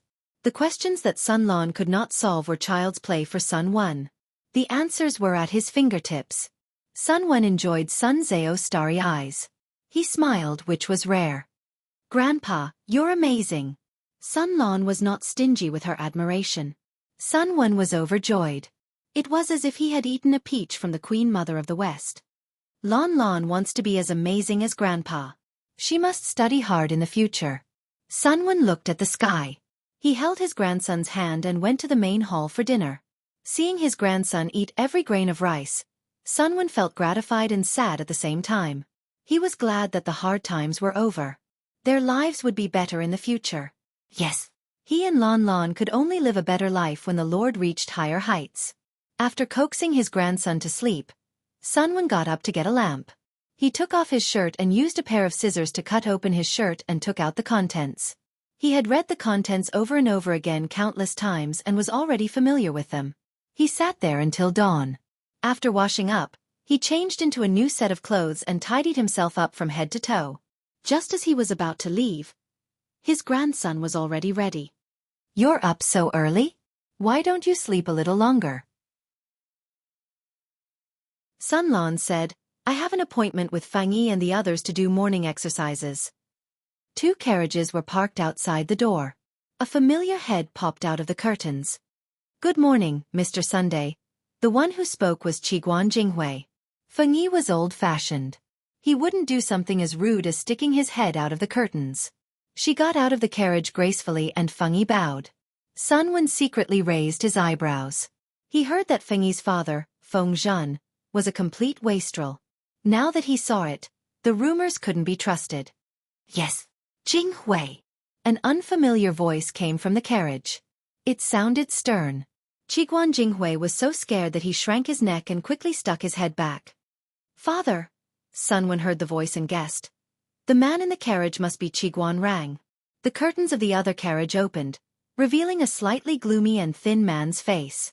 He looked at Sunwon and invited him with a smile. "You must be Sunwon, Mr. Sun Zidao, right? Zixiao was worried that you wouldn't know the way, so he asked us to bring you along." Jiang Pengji built houses wherever she went. Most of them were used to speculate on real estate, and a small portion was used to reward her subordinates. Sunwen's neighbors were Qiguan Rang and Feng Zhen. "Thank you for your hospitality." Seeing that Feng Zhen treated people warmly, Sunwen's impression of him improved. Only Qiguan Rang secretly sneered. Feng Zhen was a drama queen. He was addicted to acting. The children went for a morning jog while the 3 adults went to the government office together. Sunwen met his lord for the first time. Chapter 965. Sunwen bowed in a serious manner. "Your subject, Sunwen, greets my lord." It was rather uncomfortable for him to bow to a woman who was a few years younger than his own son. Jiang Pengji smiled and said, "Zidao, you must be tired from the journey. Did you sleep well last night?" Sunwen's expression did not change, but he felt indescribable in his heart. How many years had it been since someone called him that? "Very well. Thank you for your concern, my lord." Although Jiang Pengji could not do such a thing, she would not mistreat her own people. As a nouveau riche, she had always been extremely generous. Sunwen had not yet arrived in Chongzhou, but she had already prepared a large number of rewards. Zidao has worked hard and made great contributions. It was not easy for him to return safely from the dangerous northern borderline. "Today, I should hold a banquet to welcome you." Sunwen said a few humble words before thanking her. Today was not only Jiang Pengji's first time seeing Sunwen, but it was also the first time the viewers in the streaming room saw the legendary Prince Charming Grandpa Sunday, Chihuajiqiu. "Hey, I thought Prince Charming's son was very old, but he's clearly a middle-aged uncle." Sunwen lived a happy life in the northern borderline. From his appearance, he did not seem to be much different from his age. He was clearly a man in his early 40s, at the age when his charm was at its peak, but he was already a grandpa? How could the superstar celebrities, who had only gotten married and become fathers in their 50s, endure this? The Fairy Queen's crimson, thumbs up. You are indeed a streamer who has a face complex. You gather handsome men, and none of them are ugly. It was not that Sunwen was good-looking. His facial features could only be considered a straight face, but with his temperament, his charm increased greatly. Temperament was something that could not be touched or seen, but it definitely existed. Zueyun Katyao. To the commenter above, if you say that, Qi Kuang and the rest will be heartbroken. Mingxing Zhu. Congratulations to the streamer for obtaining another think tank. Yinuagia Zhuga Qinma, a group of superficial fans. Am I the only one who noticed that a storm is brewing? Gue Kai Guofengxiu, Sun Wen is a multifaceted spy that Wei Ci sent to the northern borderline. Now that he has returned safely, it means that the situation in the northern borderline has reached Wei Ci's initial expectations. Perhaps the northern borderline is already crippled. The streamer can sharpen her knife to conquer the northern borderline after spring. Big shots were big shots. Their questions always went straight to the heart of the matter. The idle spectators could only join in the fun. Just as the big boss in the streaming room analyzed, Jiang Pengji's sword was hungry and thirsty. She introduced Feng Zhan and Qiguan Rang to Sun Wen. On the surface, the three of them seemed to be getting along well. Jiang Pengji had already decided to let the three of them and Wei Ci lead the battle at the north borderline. The other strategists would guard the rear to resist any possible sneak attacks. She wasn't worried about Wei Ci, but she was worried that Feng Zhan and Sun Wen wouldn't get along. From the looks of it now, she no longer had to worry. She inquired about the situation in the north borderline in detail, and Sun Wen answered them one by one. After a while, Sun Wen stepped out of the ranks, raised a brocade box with both hands, and said in a clear voice, "I have something to offer my lord." Jiang Pengji took it with a smile and opened the box. There was a thin piece of paper inside. Seeing Jiang Pengji take it with her bare hands, someone in the audience sent a bullet screen.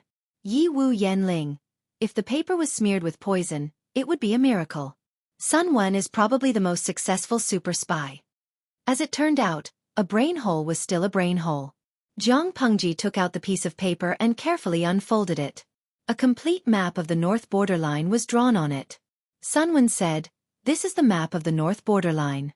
On it are the locations of each tribe, the oases, and the general distribution of their military forces." His words shocked Feng Zhan so much that he jumped up. Qiguan Rang's reaction was still considered calm, but he also tightened his grip on the handle of his fan. The map of the north borderline? Good, good, good. Jiang Pengji was overjoyed. She said, "Good," 3 times in a row.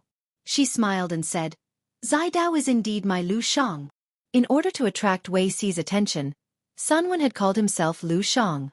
Now that he had received such an evaluation from Jiang Pengji, he didn't really boast too much. The streaming room was also in an uproar. "Yusue Jio, my prince son is amazing. You can be called the strongest 007 of the generation. Even 007 is not as good as you." How could he not be good? He was ordered to go undercover in the north borderline in the face of danger. Not only did he play the north borderline in the palm of his hand, but he also took away their war secrets after he escaped unscathed. He was so good that he could fly to the sky and stand shoulder to shoulder with the sun. Feng's remembrance. I've decided. Idol Sun is my idol. I'm going to be his fan. Taste of chili sticks. Does Sun Lon Lon still need a grandmother? A large wave of fans swarmed towards Sun Wen. In an instant, his popularity shot up to the top, easily establishing his position in Jiang Pengji's heart. Ancient communication technology was backward, and information and intelligence could determine the outcome of a war. It could be said that whoever had the advantage of intelligence would be the dominant party in the war. Sun Wen bowed in a neither servile nor overbearing manner and returned to his seat. He looked calm, but he was actually overwhelmed with emotions. He was so excited that his palms were sweaty. He had achieved the effect he wanted. He had not wasted the huge risk he had taken to steal the intelligence. Just this contribution alone was enough to guarantee Lon Lon a high position and wealth for the rest of her life. Parents loved their children, and they had far-reaching plans. His grandfather was the same. He was Lon Lan's last closest relative in the world. If he did not plan for Lon Lon, who else would take care of this poor child? Feng Zhan was speechless. He secretly asked Qiguan Rang, where did Wei Zixiao find such a demon? What kind of late bloomer was this? Whose late bloomer could be so terrifying? Didn't you say that Sun Zidao came looking for them himself? Qiguan Rang replied in a low voice. I should say that the Nye family of Zhongzhao provoked a demon. No matter what, it's beneficial for us. With Sun Wen's help, it's not impossible to conquer the northern borderline. From Wei Ci, they knew that Sun Wen had fallen to such a state because of the Nye family of Zhongzhao. If Sun Wen was really an ordinary old man, it would have been fine, but he was a late bloomer. He could easily plot against the Nye family. Little did they know that Sun Wen was supposed to be the most intelligent person in the Nye family's camp. Feng Zhen secretly broke into a cold sweat for the Nye family. Based on Sun Wen's determination to plot for his grandson, he must have cherished his family very much. The Nye family had destroyed his family. If he had the chance, would Sun Wen let go of his enemies? Absolutely not.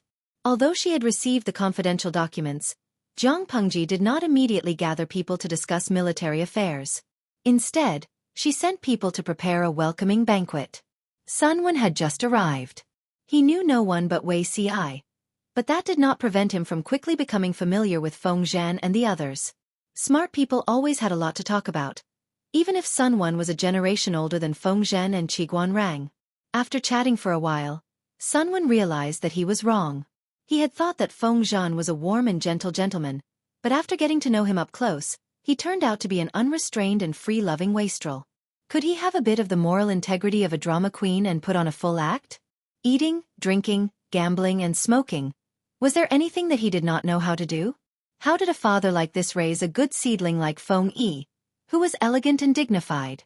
Sun Wen's mind came up with a very appropriate sentence. Chapter 966. Not strong enough. Again. Jiang Pengji held the wooden sword in her left hand and wore a playful smile on her face.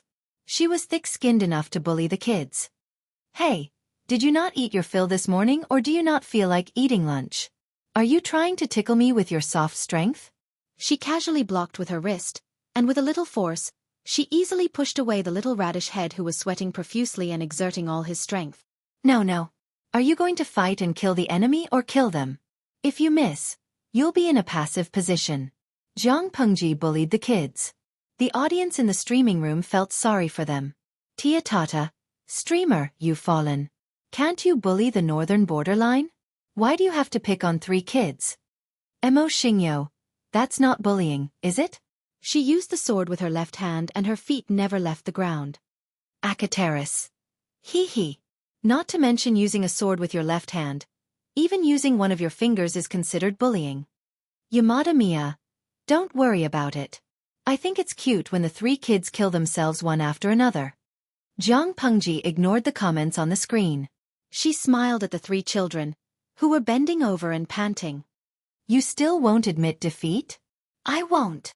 She wanted to ask where Wei Ci was, but she saw the 3 kids practicing swordsmanship with wooden swords in the yard when she left the government office. The 3 kids were familiar. They were Qiguan Rang's daughter, Feng Zhen's son, and Sun Wen's grandson. Although they were young, their swordsmanship was decent. Jiang Pengji had nothing to do, so she personally taught them. Well, it was a one-sided killing with a mental attack. Qiguan Rang's daughter was panting. She used the small wooden sword in her hand to support herself on the ground. She bent over slightly and blushed. Sun Wen's grandson was so tired that he was in tears. He bit his lower lip and shook his head when he heard Jiang Pengji's provocation. Feng Yi was the best. He looked weak, but he maintained his composure. He would rather breathe quickly than open his mouth to catch his breath.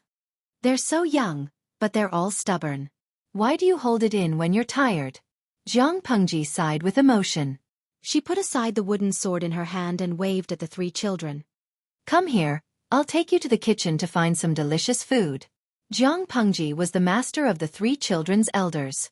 They did not dare to disobey her and followed her obediently. When a few parents ran over to look for their children, they happened to see their lord happily instructing 3 dusty children to barbecue. Feng Yi had a serious expression on her face. She was roasting well. Sun Lan was flustered and her face was stained with some unknown sauce. Qiguan Jinghui, on the other hand, was more leisurely. She was mainly in charge of carrying firewood and starting a fire. Her snow-white face was covered in dust. Yo, you're all here. Do you want to try their cooking? Jiang Pengji shook the kebab that was almost burnt black in her hand. It was Sun Lan's finished product. The taste was indescribable. Sun Wen looked at his lord sitting on the ground without a care for her image, and he couldn't help but lose control of his mouth. The majesty of the lord was completely gone. Seeing that the head of the family had arrived, the 3 children didn't know whether to bow or not. They could only awkwardly hold onto the skewers. Sunwon wanted to call his grandson over to prevent him from offending Jiang Pengji due to his ignorance.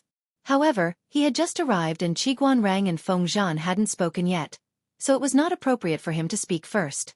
Feng Zhan and Qiguan Rang's reactions were also very unique. It was in line with their personalities. Feng Zhan grinned and joined the ranks of exploiting child labor. He openly took away the fruits of his son's barbecue and commented on it. "It's too burnt. The sauce isn't evenly applied, and the taste is strong. Be more careful next time." Qiguan Rang's face was solemn. His gaze drifted to his daughter, silently sending her a message. Qiguan Jinghui threw down the firewood and took out a handkerchief to wipe her hands. She raised her head and tugged at Qiguan Rang's sleeve. "Father, that's not how you start a fire. You have to be skillful." Qiguan Rang and his daughter were not talkative. They always gave people the illusion that they communicated with their brain waves. Sunwon was speechless. He felt that he should do something to not stand out. Barbecue couldn't be used as lunch. Jiang Pengji had already asked the kitchen to prepare a light lunch. After sending the 3 children to take an afternoon nap, Jiang Pengji asked Feng Zhen, "Did Zixiao say when he'll be back?" Feng Zhen thought about it and said, "He said he'll be back in 3 to 5 days. Looking at the time, he'll be back in 1 or 2 days. Sunwon then remembered that he hadn't seen Wei Ci since he arrived in Chongzhou. Zixiao went out for business? Feng Zhen shook his head and said, "Zixiao said that a friend is coming. He went out to visit him." Sunwon thought about it and subconsciously felt that something was wrong. Since his friend is coming, why would Zixiao go out for 3 to 5 days? Logically speaking, if a friend came from afar, shouldn't Wei Ci host a banquet at home? Feng Zhen glanced at his lord and said with a faint smile, "I'm not sure about that." Since Jiang Pengji didn't ask about it, they naturally couldn't interfere. They could only wait for Wei Ci to come back and ask. Feng Zhen said uncertainly, "But Zixiao did say that this friend is called Immortal Liuru. I heard he's from Zhongzhou?" Immortal Liuru? Sunwon felt that the name was very familiar. Feng Zhen saw his reaction and asked, "Does Zai Dao know this person?" Sunwon remembered who Taoist Master Liu was. Reverend Liu is the former abbot of Zhongzhou's Monastery of Salvation, as well as a high priest of the imperial family. To think that Zixiao is acquainted with such an expert. Zhongzhou's state religion was Taoism. Zhenren Liu was said to be of royal blood. He was the master of the largest Taoist temple in Zhongzhou. As far as Sunwon knew, after enlightened Liu celebrated his 60th birthday, he relinquished his position as the abbey dean and lived in seclusion. This person was over 60 years old. Why would he come to Chongzhou from Zhongzhou? Feng Zhen was speechless. Taoist Master Liu actually has such a great background? How did Zixiao know him? Wei Ci did not know enlightened Liu in this life, but he did in his previous life. Master Liaochen once told Jiang Pengji that there were less than 5 people in the world who could see the emperor's aura at a glance. Coincidentally, Taoist Master Liu was one of them. Wei Ci was dressed in a green Confucian robe, a dark green cloak, a cloud scarf on his head, and wooden clogs on his feet. He looked like a leisurely refined scholar who was far away from the world. Opposite him sat a white-haired Taoist with a youthful complexion. He wore a Taoist robe and held a horsetail whisk in his hand. The two of them were fighting fiercely on the chessboard. "Immortal, your chess skills are superb. I concede defeat." Wei Ci's chess skills were not bad, but he was no match for enlightened Liu. Not to mention now, even in his previous life, he often lost to him. Enlightened Liu smiled faintly and cupped his hands, as if winning or losing was just a fleeting cloud to him. "If not for the fact that you had something on your mind and allowed me to take advantage of you, I'm afraid this game would not have been so easy to win."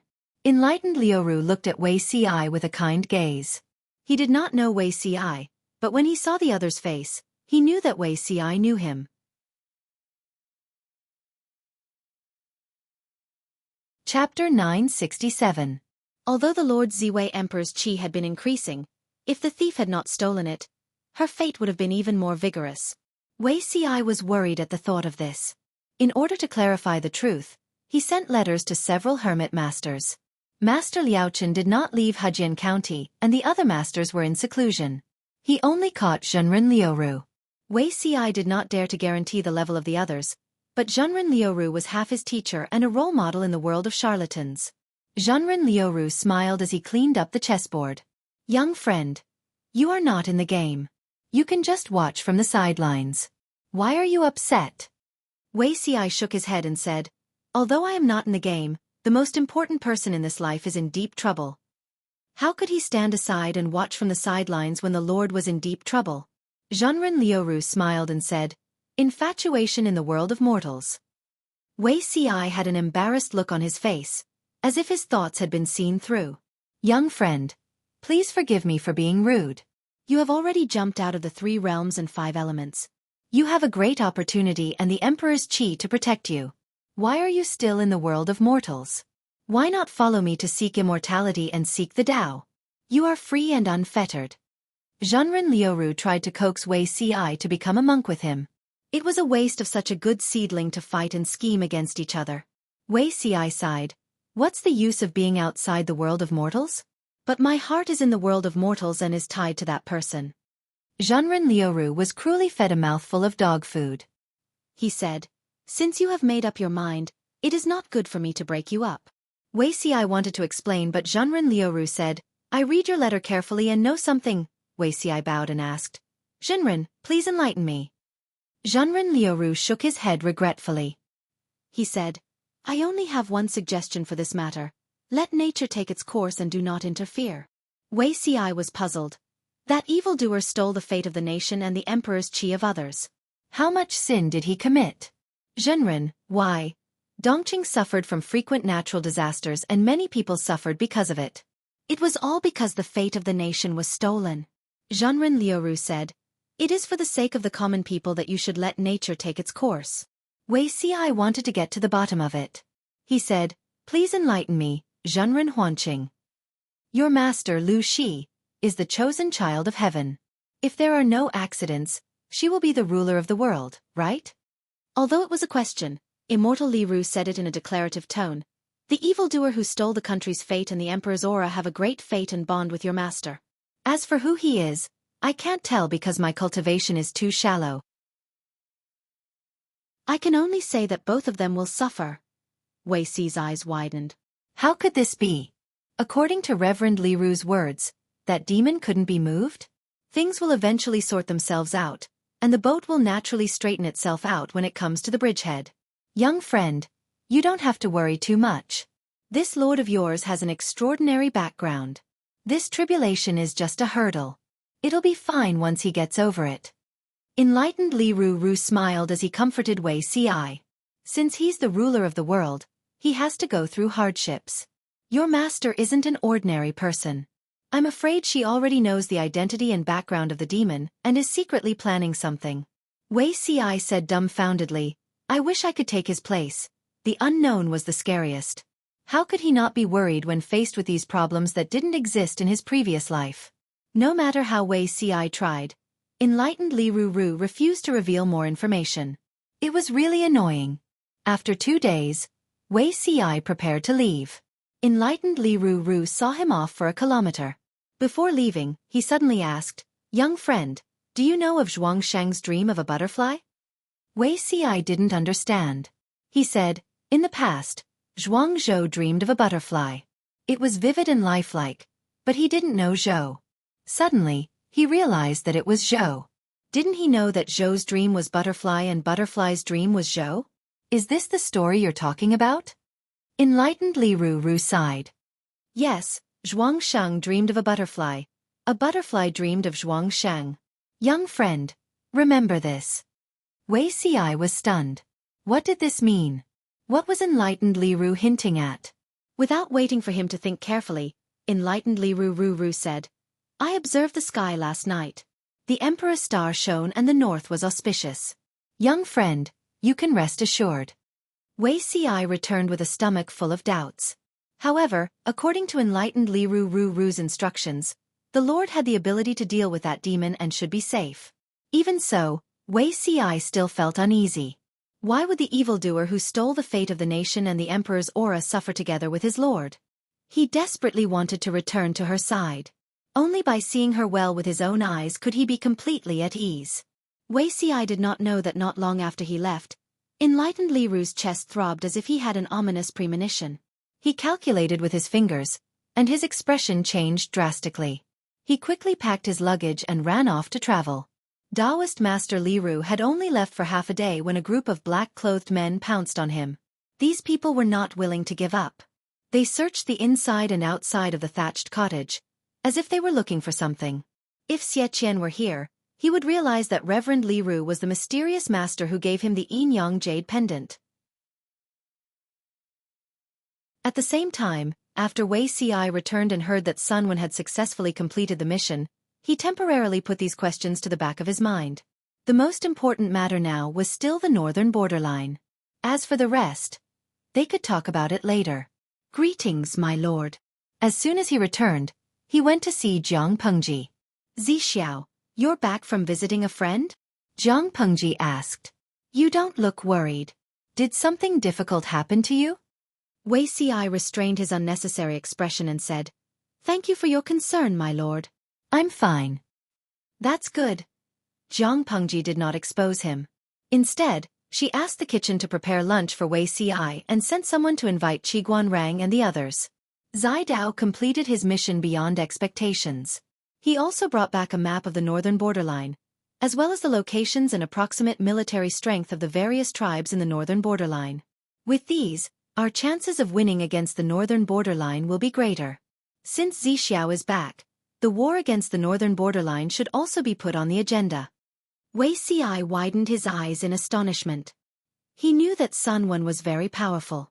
Otherwise, he would not have been able to suppress a group of young talents and secure his position as the top strategist of the Nie family. However, he did not expect Sunwen to be so good at playing the dirty game. He played the northern borderline in the palm of his hand all by himself. After Xueqi finished his meal, Qiguan Rang and the others arrived one after another. Jiang Pengji said, "I'm sure everyone knows why I've summoned all of you here today. The three tribes of the northern borderline have been eyeing the central plains covetously for a long time. If not for the horse plague, which caused a great loss in their military strength, I'm afraid they would have already sent their troops south. They are full of ambition. The central plains is divided and the feudal lords are fighting each other. It is difficult to guarantee that the northern borderline will not take this opportunity to launch a sneak attack. As the governor of Wanzhou, I am in charge of Chongzhou.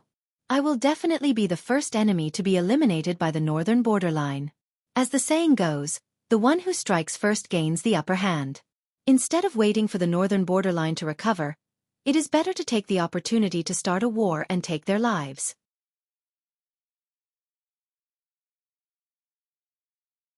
Chapter 968. The three tribes of the northern borderline were nomadic tribes, living in tribes for generations. Because of the characteristic of living by water, the mobility of the three tribes of the northern borderline was far greater than that of the farming tribes of the central plains. For this reason, the cohesiveness of individual tribes was very strong, but the cohesiveness between tribes was very poor. Most of the time, the tribes in the northern borderline would have fierce disputes over the ownership of a certain pasture, and it would even evolve into regional wars. The tribes of the northern borderline were like a sheet of loose sand. Even if they were terrifyingly aggressive, they still could not pose a substantial threat to the central plains. They were just scattered sand. What was there to be afraid of? The appearance of the northern border imperial court made up for this flaw. A long time ago, the northern border didn't have an imperial court. There were only three extremely powerful tribes. One generation had an ambitious successor. This person took the lead as the leader of the tribe, and the other two tribes responded. The three tribes joined forces to conquer the other tribes in the northern borderline. While fighting and plundering, they devoured their territory and population. After the unification, the imperial court was established in the northern borderline. The three major tribes agreed that the three tribes would take turns to be the king of the imperial court. This system was implemented very well at first, but the other two tribes were weakened because of the natural disaster, and their right to speak became smaller and smaller. In the end, the northern borderline royal family was the only one in power. The northern borderline royal family was thick-skinned, and simply changed the system of taking turns to be the banker to the next generation. The forces in the northern borderline were in turmoil, splitting and reuniting. Until today, the current king of the northern borderline, with the help of Wu Liba, had become the true leader of the resurgence. If not for the sudden arrival of the equine plague, perhaps the iron hooves of the northern borderline would have already trampled on the land of the Central Plains.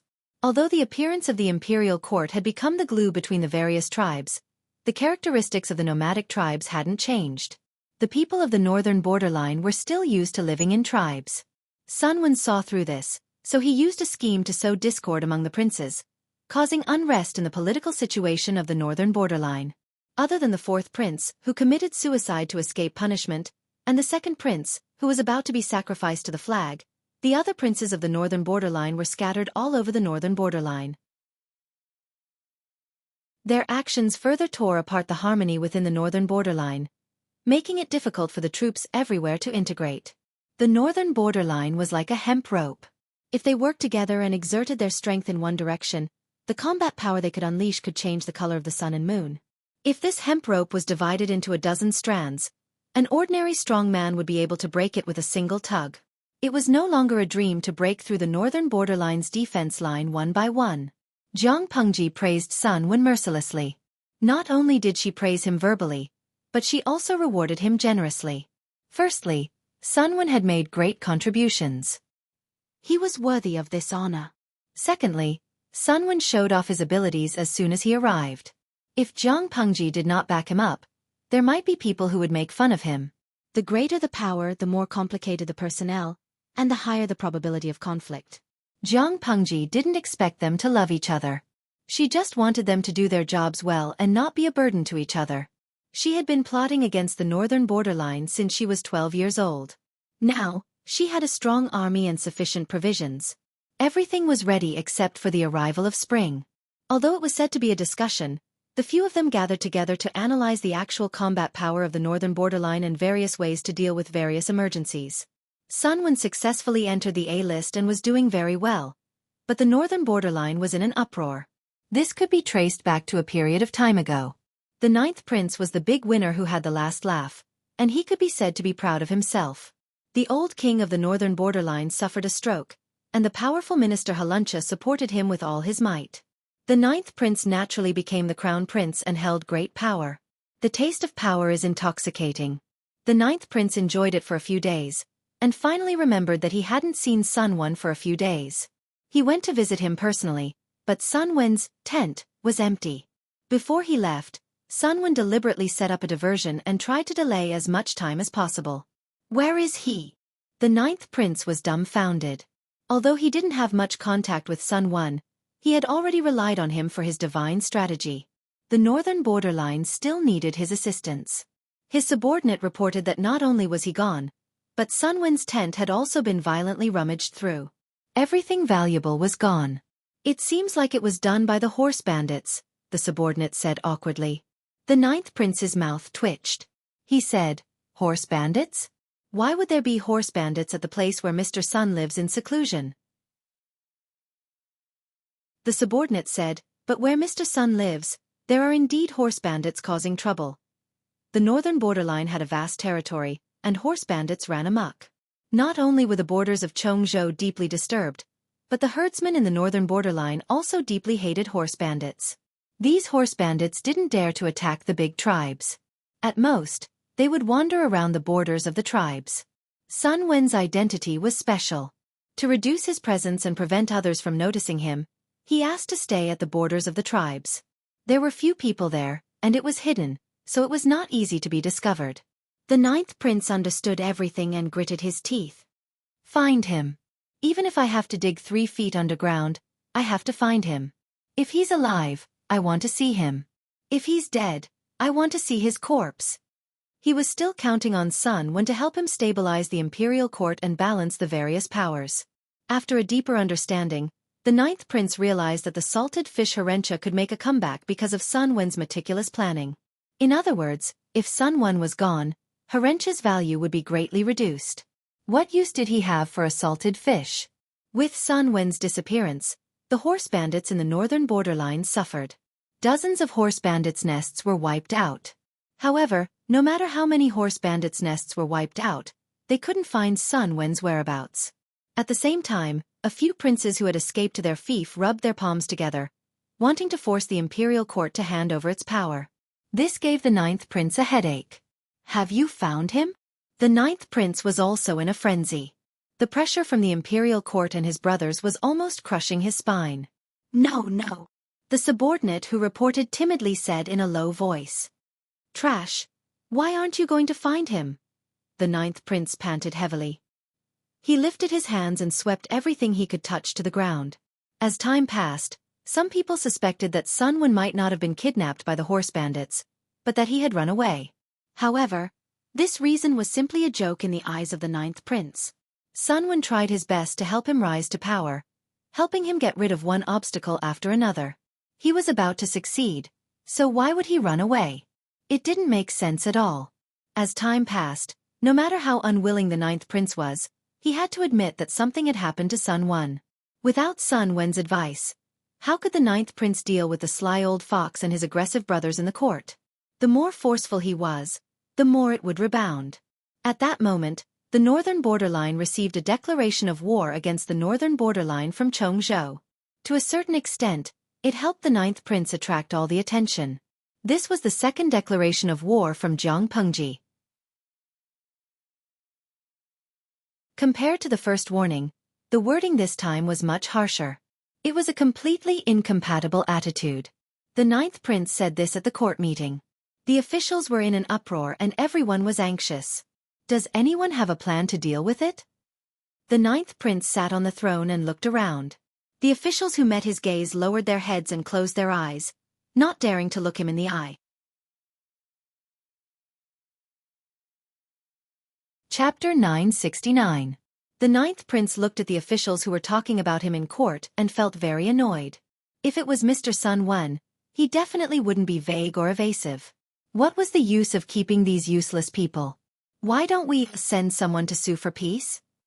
The northern borderline was very poor now and couldn't afford the funds needed for war. When the time came, wouldn't they have to take military funds from the various tribes? The group of nobles was also used to living a luxurious and peaceful life. They ate, drank, and played and didn't want to fight at all. If war broke out, it would hurt their interests. Who would be willing to fight? The ninth prince was so angry that he laughed. The war hadn't even started and the people below were already thinking about how to sue for peace. Were they still the people of the northern borderline? Sue for peace? Why don't you send someone to wag his tail at Lu Shi and beg for mercy? The ninth prince's temper flared up and he directly scolded that person. Before the horse plague in the northern borderline, they were still sharpening their swords and preparing to send troops to the central plains. It had only been a few years and a group of officials wanted to negotiate for peace without even fighting a war? The official was scolded by the ninth prince and his old face turned green and black. Although he didn't flare up in court, he remembered it and directly hated the ninth prince. Acting king, in my opinion, this war can't be avoided.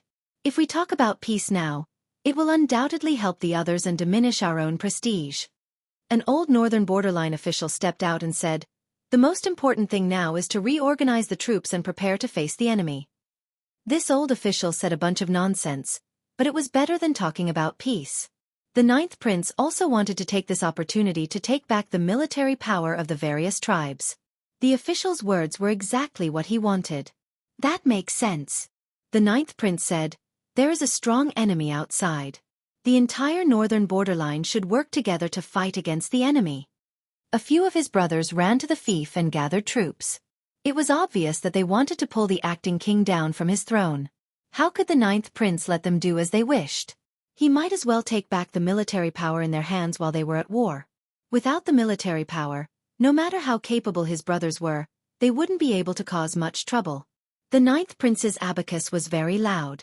He knew that the northern borderline royal court was short of finances, but a lack of money was one thing and a war was another. The cavalry's strength was greatly reduced, but the infantry's strength was still there. The three tribes of the northern borderline could fight on and off horses. The warriors fought fiercely, tyrannical and fearless. From the ninth prince's point of view, Jiang Pengji's decision to attack the northern borderline was akin to shooting herself in the foot. The northern borderline was not even afraid of Dongqing, so why would they be afraid of a small feudal vassal of Dongqing? Hitting a rock with an egg was extremely foolish. The ninth prince's plan was brilliant, but little did he know that the actual execution of this plan was fraught with difficulties. He knew that he could use this opportunity to take back his military power, but how could his brother not know what he was planning? Don't think that he's the only smart person in the world. Once he gave up his military power, he would be like a tiger without its teeth and claws.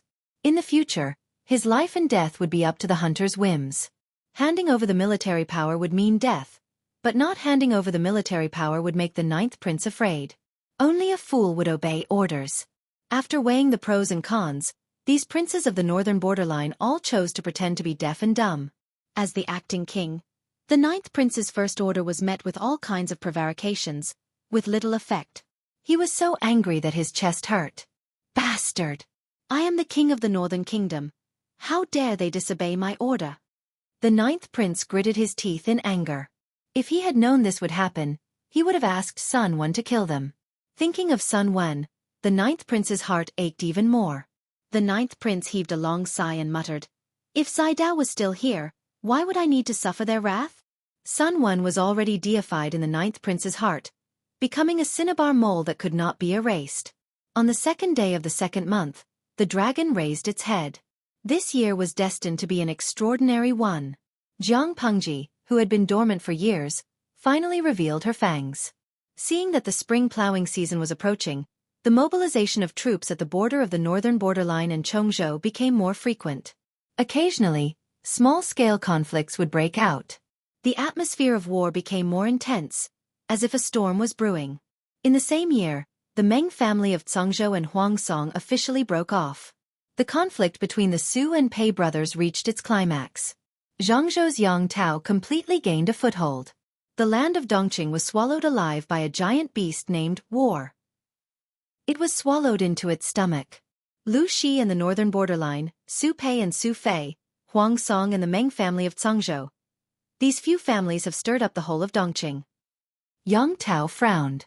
Every family was at war, which meant that their development would temporarily stop. This was a good opportunity for him to grow stronger. If he waited for them to decide the winner, Yang Tao would only have Zhangzhou. He might be targeted by a few families.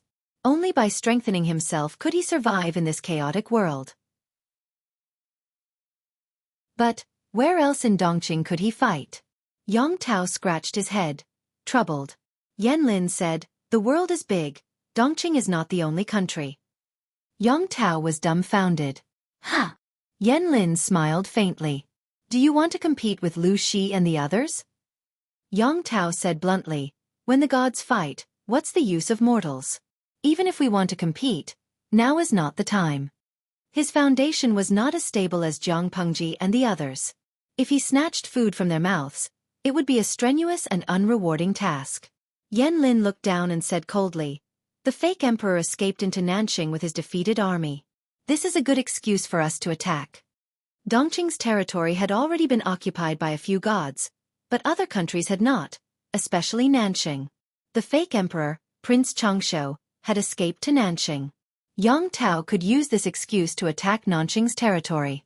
Yan Lin said, "The feudal lords of Dongqing have more or less established themselves. It's hard to shake them now. Why don't you find another way out, my lord? From my point of view, Nanxing is a good choice." After the four factions of Nanman attacked Nanxing, the feudal lords of Nanxing rose in revolt. Unfortunately, the four factions of Nanman were strong and powerful. Both sides suffered heavy casualties. Nanxing didn't have a chance to rest and recuperate. Why don't you take this opportunity to enter Nanxing and focus on developing? When your power grows and you have enough power, it won't be too late to turn around and counterattack.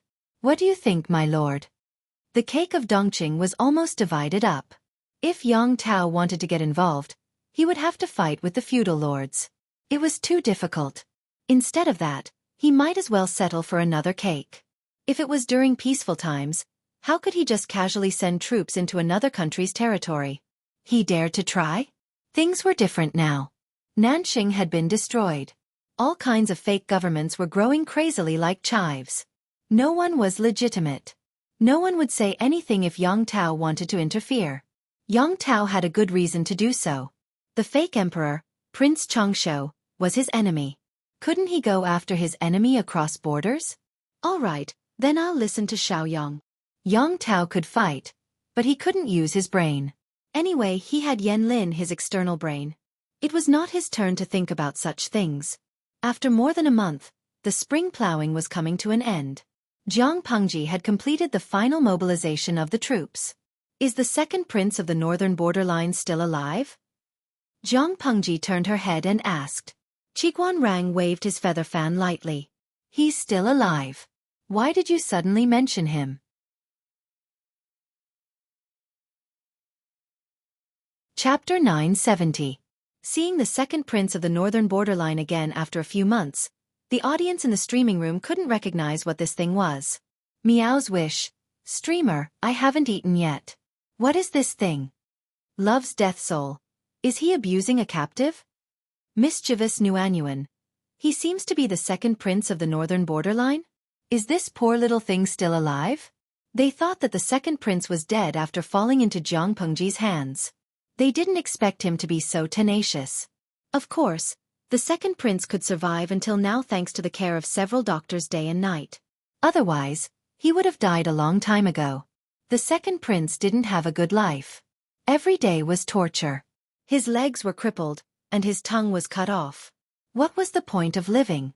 He knew there was no point in living, but he couldn't muster the courage to commit suicide. It was better to live a bad life than to die a good death. Wasn't there a saying in the Han family of the Central Plains? After suffering one blow after another, the second prince was terrified. His arrogance had been wiped clean. He would rather eat dregs of pig's feed than die. As long as he was alive, maybe he could kill Lu Shi after the northern borderline became strong. Then he could regain his original noble identity. This thought supported the second prince to live. He forced himself to live again and again. Now he had no courage to commit suicide. He had lost the concept of time. He only knew that he was living well. Suddenly, someone took him out of the cage and washed him. They scrubbed him with bath mud, changed him into clean clothes, and washed his hair full of lice. He felt refreshed. The second prince's tongue was cut off. He couldn't speak. He could only make meaningless, sounds. The closest cage held the second prince's most trusted advisor. His situation was much better than the second prince's. He could speak and listen. Seeing a group of people about to take the second prince away, the advisor clung to the pillar of the cage and hurriedly asked, "Where are you taking him?" He thought he would be put in an important position after being captured, but Jiang Pengji looked down on him. Although she didn't say to kill him, Lu Shi didn't say to let him go either. He could only waste his time in the cage. Other than the lack of freedom, he was treated well. Where? The warden glanced at the advisor and sneered. Today is an auspicious day. Naturally, we will send him on his way. The second prince's hearing was fine. When he heard this, he immediately struggled violently. He got on all fours and tried to crawl away. Several jailers tied him up mercilessly. All the foreign tribes of the northern borderline should die. These prison guards were all natives of Chongzhou. They were the most vocal victims of the northern borderline's invasion of Dongqing. How could they forget the blood feud of hundreds of thousands of people at the border of Chongzhou? No matter how reluctant the second prince was, he could not resist the power of the crowd. Soon, he was thrown in front of Jiang Pengji. I've said it before, you're the most suitable sacrifice for the flag. Jiang Pengji glanced at the second prince coldly and sneered. Today, she was dressed in a dignified imperial robe with 9 chapters. She was dressed in black and crimson, with coral hanging down from her head. She had a jade ornament and a sword, which was tied to her knees. Amateurs enjoy the show, while experts appreciate the artistry. Not to mention anything else, just from her clothes, one could see her ambition. Lao Siji Lianming. Imperial robe with 9 chapters. It's a high-class imperial robe that only nobles can wear. My streamer. You're amazing. The ancient times were not modern times. Not all clothes could be worn. If one wore the wrong clothes, he or she would be killed. The imperial robe symbolized social status. Only the emperor, dukes, marquises, earls, sons, men, orphans, ministers, and doctors had the right to wear it. Different people wore different imperial robes. They were roughly divided into 6 styles, which was why they were called the 6 crowns. Although Jiang Pengji was one of the feudal lords of Dongqing, the royal family of Dongqing was not completely finished. Her social status was limited to Magistrate of Wanzhou. Her other identities were not recognized by the court. However, regardless of whether the court recognized it or not, Zhang Pengji would not give a damn about them. In the past, the flag was mostly sacrificed with pigs, cows, and sheep. Their blood was splashed on the ground as a sacrifice to the heavens to seek martial arts fate. If it was a war, captives or enemy generals' heads were often used as sacrifices. To boost morale, kill one to warn others. Now that Zhang Pengji was going to send troops to the northern borderline, what sacrifice could be more motivating than the second prince of the northern borderline? A long speech had to be made before the flag was sacrificed. Zhang Pengji used Wei Si's draft. Every word wept with blood. He described the cruelty of the foreign tribes in the northern borderline and the suffering of the people of Chongzhou. It evoked the anger and hatred of the soldiers. She changed the topic and ordered people to bring the sacrifice to the altar. At that moment, the hatred and morale of the soldiers had reached its peak. The sound of killing shook the heavens. The second prince knelt on the ground, shivering. There were two people beside him who were holding his shoulders so that he could not move. Today, this person's life will be used as a sacrifice to the countless souls who died in vain. May the heavens bless us and flatten the northern borderline. Flatten the northern borderline. Flatten the northern borderline. Flatten the northern borderline. The sound of the waves was louder than the one before it. Tens of thousands of soldiers gathered together and shouted in unison. Their murderous intent pierced through the clouds. Sacrifice to the flag. Zhang Pengji drew the sword from her waist. The snow-white blade shone with a cold light under the sunlight. Seeing that, the second prince was scared out of his wits. He did not care that his legs were crippled and his entire body was tied up. He struggled violently, trying to break free. He yelled in vain. His eyes were red and tears gathered and slid down his cheeks. However, the guards on his left and right were too strong. No matter how he struggled, they did not move an inch. The second prince changed his strategy. He tried to kowtow to Zhang Pengji and beg for mercy. He did not want glory and wealth. He did not want the identity of the second prince of the northern borderline. He only wanted to live on. As long as he could live, he would not pursue the matter of Zhang Pengji sending people to cut off his tongue and break his legs. However, Zhang Pengji had a heart of stone. There was not a trace of compassion or benevolence in her eyes. Her right hand that was holding the sword was steady. You are the first to repay the debt of the northern borderline. After saying that, she raised her hand and waved the sword in front of the desperate eyes of the second prince. A head with its eyes wide open rolled off his neck. A strong gush of blood spurted out from the wound. It stained Zhang Pengji's royal robe and the battle flag nearby. The second prince's head rolled twice. When it stopped, his cheek was facing Zhang Pengji. His eyes were wide open. Flatten the northern borderline. Flatten the northern borderline. Flatten the northern borderline.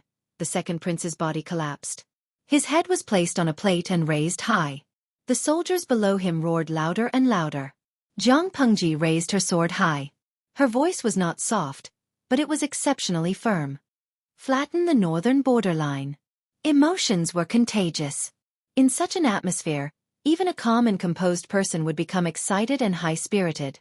After the sacrifice to the flag, it was time to go on stage and select the generals. Sun Wan, who was below, sighed with emotion. I always feel that I've followed an extraordinary lord. Wei Si, who was beside him, heard it. The corners of his lips curled into a warm smile. Yes.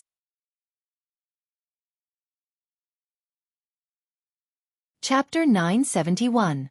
If the Central Plains were the battlefield, Zhang Pengji could defend the city walls and avoid facing the cavalry head-on. She could use other methods to attack the north borderline. But now, the northern border was the main battlefield. With such a wide terrain, it was a paradise for cavalry to come and go as they pleased. If the northern borderline wanted to do this, there was a very important premise.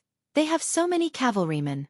Ever since the horse plague a few years ago, the northern borderline's cavalry had suffered a great blow and were unable to recover. The royal court of the northern borderline colluded with the Meng family of Zhongzhou to purchase mares at a high price, which greatly increased the production of foals. However, it also took time to domesticate the foals. Zhang Pengji took advantage of the time difference. She chose the most awkward time for the northern borderline to send her troops, forcing the northern borderline to fight in a sorry state. At that moment, it was unknown how many nobles of the northern borderline were cursing Jiang Pengji's ancestors. Of all the times to start the battle, they had to choose this timing. Otherwise, they could wait for the northern borderline to recover more than half of its vitality. At that time they could fight openly. If they had done it earlier, the northern borderline would not have suffered such a big loss. The money saved from the deal with the Mengs could have been invested in the expansion of the army. Now, the vitality of the northern borderline had not been restored in time, and the money that had been invested was also wasted. Lu Shi has gone too far. The ninth prince was so angry that he tore up the secret report. Damn it, she actually dared to hit him. But that woman actually used their second prince as a sacrifice. When had the northern borderline suffered such grievances? When had he ever been slapped in the face like this? Acting king, I am willing to lead the army to repel that traitor Lu. Not only was Wu Liba the wise man of the northern borderline, but he was also one of the few wise generals of the northern borderline. He was experienced in commanding and was fully qualified to lead an army. However, the ninth prince was wary of the master-disciple relationship between Wu Liba and the third prince. He did not dare to relinquish his military power and chose another person to be the commander-in-chief with Wu Liba as his assistant.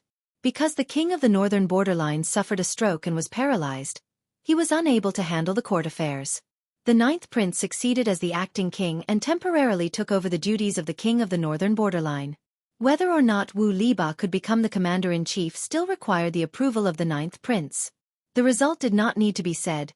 Wu Liba had volunteered and received this result. Naturally, he was indignant. Although he was indignant, now was not the time to be calculative about personal gains and losses. The most important thing at the moment was to repel the invading thief Lu. Even so, when Wu Liba found out who the commander-in-chief of the three armies was, he was so angry that his eyes turned red. The commander was none other than Wu Liba's political enemy, Herentia, who had assisted the ninth prince in becoming the acting king. When enemies meet, their eyes turn red. Herentia and Wu Liba were definitely incompatible like fire and water. It would already be good if they did not drag each other down. How could he expect them to advance together? The ninth prince did not notice the exchange of glances between Herentia and Wu Liba, and suddenly threw out a bomb. I intend to personally lead the army to boost the morale of the three armies. Personally lead the army? *T. Herentia and Wu Liba cursed in their hearts in unison. Was this bastard trying to stir up trouble? Don't you know what it means to be out in the field and not to obey the sovereign's orders? Putting everything else aside, the ninth prince was the acting king. After he personally led the army into battle, would the army obey the commander-in-chief or him? The ninth prince wasn't even as good as the second prince, let alone leading troops to war. At least the second prince had the experience of conquering tribes, but the ninth prince knew nothing at all. Taking 10,000 steps back, the ninth prince arrived at the front line and didn't do anything. He generously handed over the military power to the commander-in-chief and didn't interfere in the war. That wouldn't do either. The swords on the battlefield had no eyes. If the ninth prince was caught by the enemy, would he be helping or causing trouble? For the first time, Wu Liba and Herentia reached a consensus to stop the ninth prince. Acting king, personally leading the army concerns the fate of the nation. Please think twice before acting. If they could win, it wouldn't be a problem. If they lost, the acting king would be captured or killed. Regardless of whether he was dead or alive, it would be a huge blow to the morale of the northern borderline. No matter how one looked at it, the current northern borderline had not reached the point where the acting king needed to personally lead the army. This matter could be avoided if possible. The two of them didn't know that the ninth prince wanted to lead the army personally because he had a guilty conscience. If all the troops were transferred to the front line, he would be in charge of the imperial court. This meant that the number of troops protecting him would be greatly reduced. If his brothers joined forces to launch a sneak attack on the imperial court, wouldn't he be dead for sure? Rather than that, he might as well follow to the front line. On one hand, he could boost the morale of the three armies. On the other hand, he could control the various generals and reduce the number of collusions and disagreements in the entire army. If he could defeat Lu Shi, he might be able to be promoted from acting king to a true king. The first time he led the army personally, he achieved a great victory. What did this mean? It meant that he was the king of the northern borderline chosen by the great god of the grasslands, the Lord of Destiny. Apart from Haruncha and Wu Liba, the other ministers suggested one after another. Their intentions were similar. Stay in the imperial court and don't run around. Leave the war to the adults. You'd better dig in the mud obediently. The ninth prince was furious when he heard this. He insisted on leading the army personally. No one could persuade him otherwise. The arm could not twist the thigh. The ninth prince insisted on leading the army personally. Wu Liba and Haruncha could only agree with a gloomy face. Anyway, the king had more than one son. Without the ninth prince, there was still a string of princes waiting to take the throne. The northern borderline was vast. Most of it was flat grasslands, gobi, glaciers, swamps, and deserts. It seemed quiet, but it was actually full of danger. After leaving the checkpoint at the border of the northern borderline in Dongqing, the further north they went, the flatter the terrain and the wider the field of vision. Although Sun Wen had not stayed in the northern borderline for a long time, he had done his homework. It was as if he had lived in the northern borderline for decades. Zhang Pengji listened to his suggestions carefully. She considered whether to adopt or improve them. The further we go, the more open the terrain will be. The mountains will be flat. This place is very suitable for the cavalry to assemble and charge. According to the news from the scouts, they have already set up camp by the Yi River. This place is rich in water and the terrain is open. It's not easy to launch a sneak attack. Zhang Pengji led the vanguard battalion and the cavalry to their destination. The rest of the troops and logistics would need another day to arrive. Yi River? Zhang Pengji stared at the river on the map in a daze.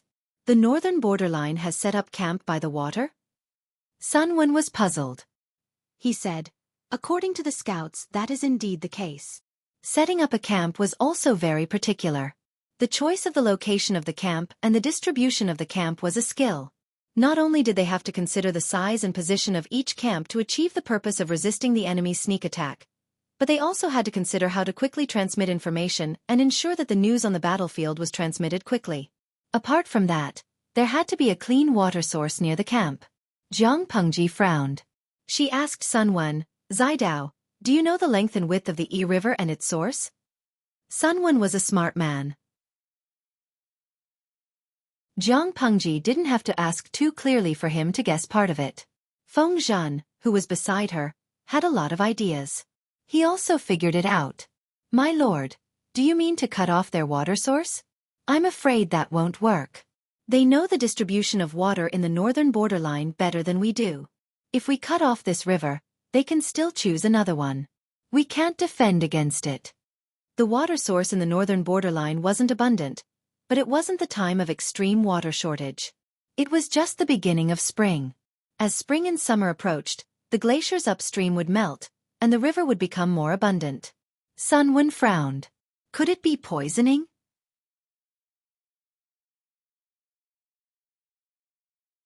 Chapter 972. Wen Qiguanrang and Wei Ci were rushing over with the main force. At this moment, the two of them were not in the tent. Sun Wen frowned when he heard this. If it wasn't poisoning or cutting off the water, then... My lord, you mean the flood? What was a flood? The live stream viewers gave a clearer answer. Guikai Gua Fengshao, Ling Sun? It's more common here in the Yellow River. Generally, it was because the lower section of the river was frozen or the ice dam formed by the accumulation of ice, causing the river to be blocked and causing the river to rise.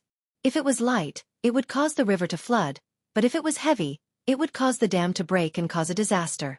Cafeteria Daffin Auntie. I realize that our streamer is becoming more and more witty. I feel like the retarded Bei Jiang is going to die soon. Da Jiang marries me. No, if it's a man-made flood, the host is now downstream. Is she going to drown herself? How is that possible? Zhang Pengji wanted to crush her opponent to death, not dig a hole to bury herself. Now that the weather is so cold, it will take at least a month for the snow to melt. The Yi River was wide and long, with a large difference in height between the upper and lower reaches. It flowed through all the major tribes in the northern borderland. If we can create a man-made ice flood and prevent the Yi River from flooding, that would be a great idea. The northern borderline was a nomadic people. They lived by water, and wherever there was a water source and abundant grass, they would go there. In other words, If the Yi River burst its dike, the northern borderline tribes near the Yi River would suffer. At this time, a spectator in the live stream remembered a detail and quickly asked in the live stream. Xueqi, streamer, I've carefully looked at the map of the north borderline and Dongqing. It seems that the water of the Yong River will flow into the territory of Dongqing, right? If the upstream Yi River burst its dike and flooded, would the water flow in Dongqing be affected? It wasn't a problem to flood the northern borderline, but he didn't want to drown his own family. Regarding this problem, Jiang Pengji was not very worried. Dongqing's water veins were crisscrossed and were quite developed. The overflowing water from the Yi River gushed into Dongqing. After many divergences, the impact was not great. Feng Zhan rubbed his chin and said, even so, the 3 tribes of the north borderline have lived here for a long time. How could they not even know about Ling Sun? The herdsmen of the northern borderline were very dependent on this water source. Their ancestors had been dealing with this river for generations. If the people of Dongqing depended on the heavens to eat, then the people of the north borderline depended on the rivers to eat. Once the river dries up or floods overflow, the tribes living along the river will suffer. If there were any changes in the Yi River, they would definitely be able to detect it immediately. They were far more experienced than them. Sun Wen furrowed his brows and said, Zishir's worries are not without reason. If their intentions were discovered by the enemy one step ahead of them, no matter how powerful the plan was, it would be greatly reduced and would not be able to achieve the desired effect. The reason why he was able to achieve such an unexpected result was because the information on both sides was not on the same level. Feng Zhan looked at the Yi River channel with a thoughtful expression. His eyes narrowed slightly, and there seemed to be a flash of inspiration in them. The Yi River was not the only river in the northern borderline. If they were to occupy the upstream to intercept the water, no matter how stupid they would not stay in the same place. Based on the northern borderline's understanding and rich experience of the Yi River, it was quite possible for them to discover the preemptive opportunity to create a man-made ice flood. Once they lost the initiative, their advantage would turn into a disadvantage. In that case, it would be better to cut off the water upstream to ensure the normal flow of the Black River and store water upstream at the same time? When this idea popped up, Feng Zhen couldn't help but think in that direction. As he thought about it, he simulated the feasibility of it. After a while, Feng Zhen said, there really is a plan. While Jiang Pengji and the others were discussing in the tent, the northern borderline camp was also in a heated debate. After all, the northern borderline was fighting on their home ground. The speed at which they gathered their troops and set up camp was much faster than Jiang Pengji's. The scouts returned with news. Jiang Pengji's army was gathering 20 miles away from the camp. The main force had not arrived yet. Hearing this news, Wu Liba's entire body trembled. He hurriedly stepped forward to speak. The Lu clan has a large number of soldiers and generals. I heard that the soldiers in the tent are all elites who have been meticulously trained. If we allow their 100,000-strong army to gather, they will certainly be a great threat to us. In my opinion, the acting king should give the order. While the Lu clan's army has not arrived, we should attack first and catch them off guard. As long as we successfully defeat their elite vanguard, the morale of the Lu clan's army will be greatly reduced. In ancient wars, morale was one of the key factors that determined the outcome of a war. If morale was high, even eunuchs could chase hens. If morale was low, 3 to 5 strong men could be chased by rookies. As long as they defeated Jiang Pengji's elite vanguard and severely damaged her morale, would the warriors of the northern borderline be afraid of her 100,000 elites? I forgot to mention that during a war, the armies of both sides like to report their numbers. An army of 1,000,000 might only have a little more than 500,000, rounded up to 1,000,000. The northern borderline claimed to have 500,000 men, but in reality, there were only 180,000 of them. Among them, 80,000 of the militia were conscripted at the last minute. The Lu clan had raised the flag of 150,000 men. Judging by one's own strength, perhaps there were only 50,000 or 60,000. Wu Liba's suggestion was more sensible.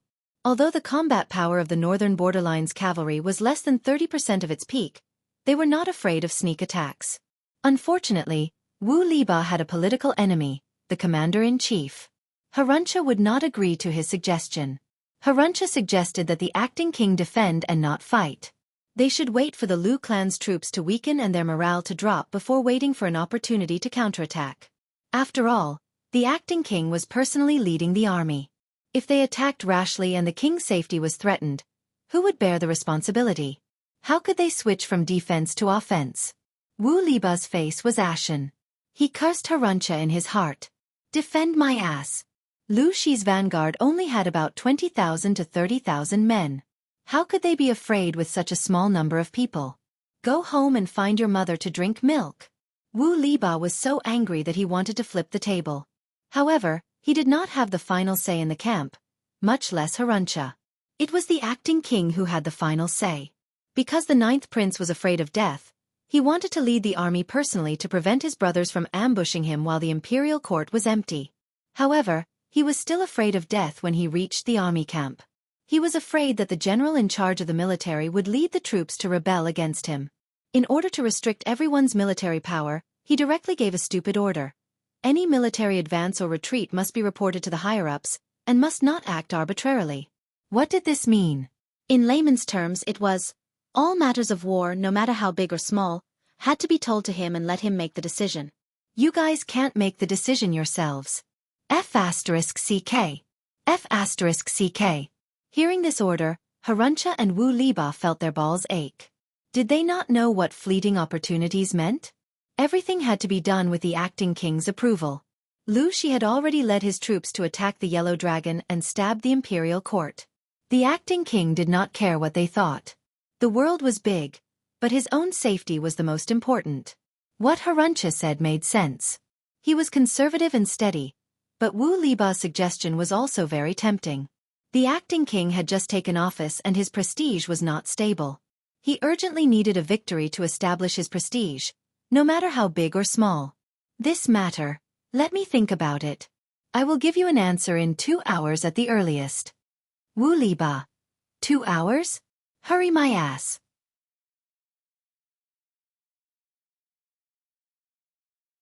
Chapter 973. The Yi River was one of the top rivers in the northern borderland.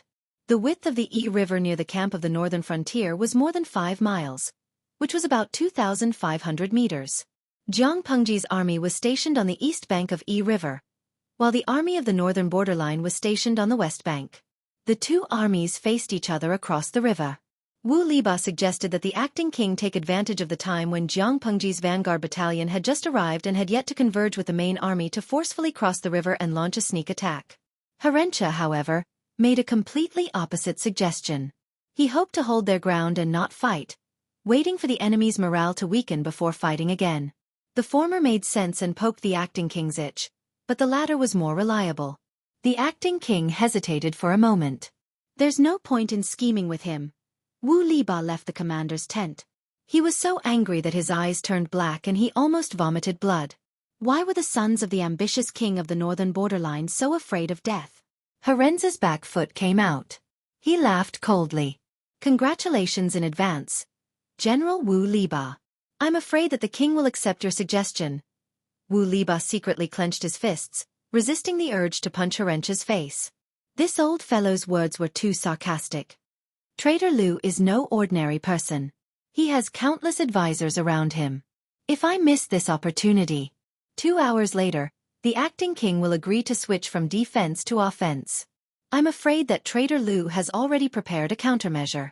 The battlefield was ever-changing. If he missed this opportunity, he might lose. Jiang Pengji led the vanguard battalion to the east bank of the Yi River.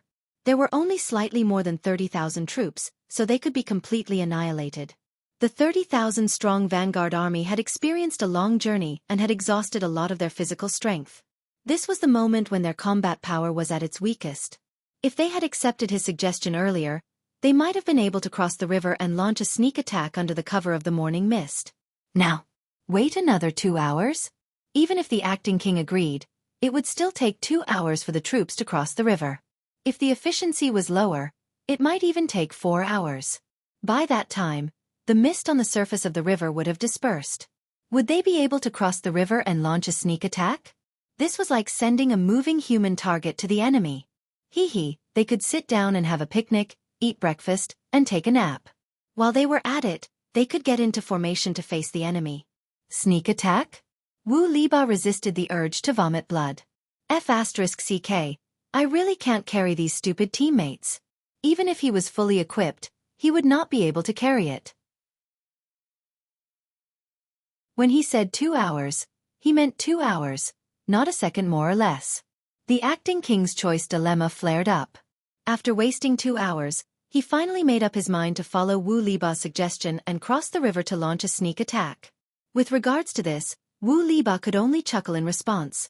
On the surface he chuckled, but on the inside he was cursing. If Wu Liba's opponent was not Zhang Pengji but someone else, he might still be able to make it. Unfortunately, Wu Liba's opponent was Zhang Pengji. The strategists under Zhang Pengji were all shrewd. Looking around, he realized that he was surrounded by useless teammates. Looking at his opponents, they were all gods. We've already missed the golden opportunity. Let's wait for nightfall. Wu Liba swallowed the thick phlegm that was rolling down his throat. He had no choice but to restrain himself. Otherwise, he was afraid that he would grab the acting king's shoulder and spit this thick phlegm on the other party's face. The mist on the surface of the river has already dispersed. Sneak attacks won't be of much use. On the east bank of the Yi River, in the Lu family's camp, Zhang Pengji and a few strategists spread out cloth on the banks of the Xueqi River for a picnic. Feng Zhen was still happily drinking wine. Zai Dao has foresight. They really didn't cross the river for a sneak attack. At first, he saw traces of troop movements in the enemy's main camp. Then, it became quiet again. It was obvious that they had given up on crossing the river for a sneak attack. TSK, it made him nervous for a while. Sun Wen looked at the scene in front of him. He resisted the twitching of his eyebrows and said expressionlessly, if Wu Liba was the commander-in-chief and the acting king of the northern borderline didn't personally lead the army into battle, or if he chose to delegate power to Wu Liba, I'm afraid that the army of the northern borderline would have crossed the river more than 2 hours ago. If that was the case, why would they still be eating breakfast by the river? But the reality is that the acting king of the northern borderline is personally leading the army into battle, and the commander-in-chief is Wu Liba's political enemy. I can't take it anymore, I'm laughing so hard my stomach hurts. Feng Zhen laughed and almost choked on the wine. He had no choice but to laugh. Wu Liba, the wise man of the northern borderline, was too pitiful. If Wu Liba could seize the opportunity to cross the river and launch a sneak attack, even if the troops were prepared, they might be caught unprepared. They might not be completely annihilated, but it was inevitable that they would suffer some losses. Don't think that suffering a small loss was nothing. If the main forces of the two armies suffered a small loss before the battle began, the morale of the army would drop by a large margin. Sun Wen had been a multifaceted spy in the northern borderline. He had thoroughly studied the temperaments of the main characters. No matter how powerful Wu Liba was, he was bound to be tricked by a group of arrogant and stupid teammates who would only hold him back. Don't be arrogant in victory. Don't be discouraged in defeat. Moreover, we haven't won yet. It's not time for us to be arrogant. Zhang Pengji warned Feng Zhen to prevent him from acting recklessly. She said calmly, we missed this opportunity today, but there's another one tonight. Be careful.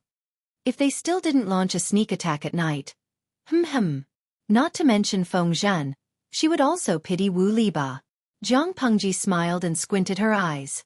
She said, all right, how are things going on Zixiao's side?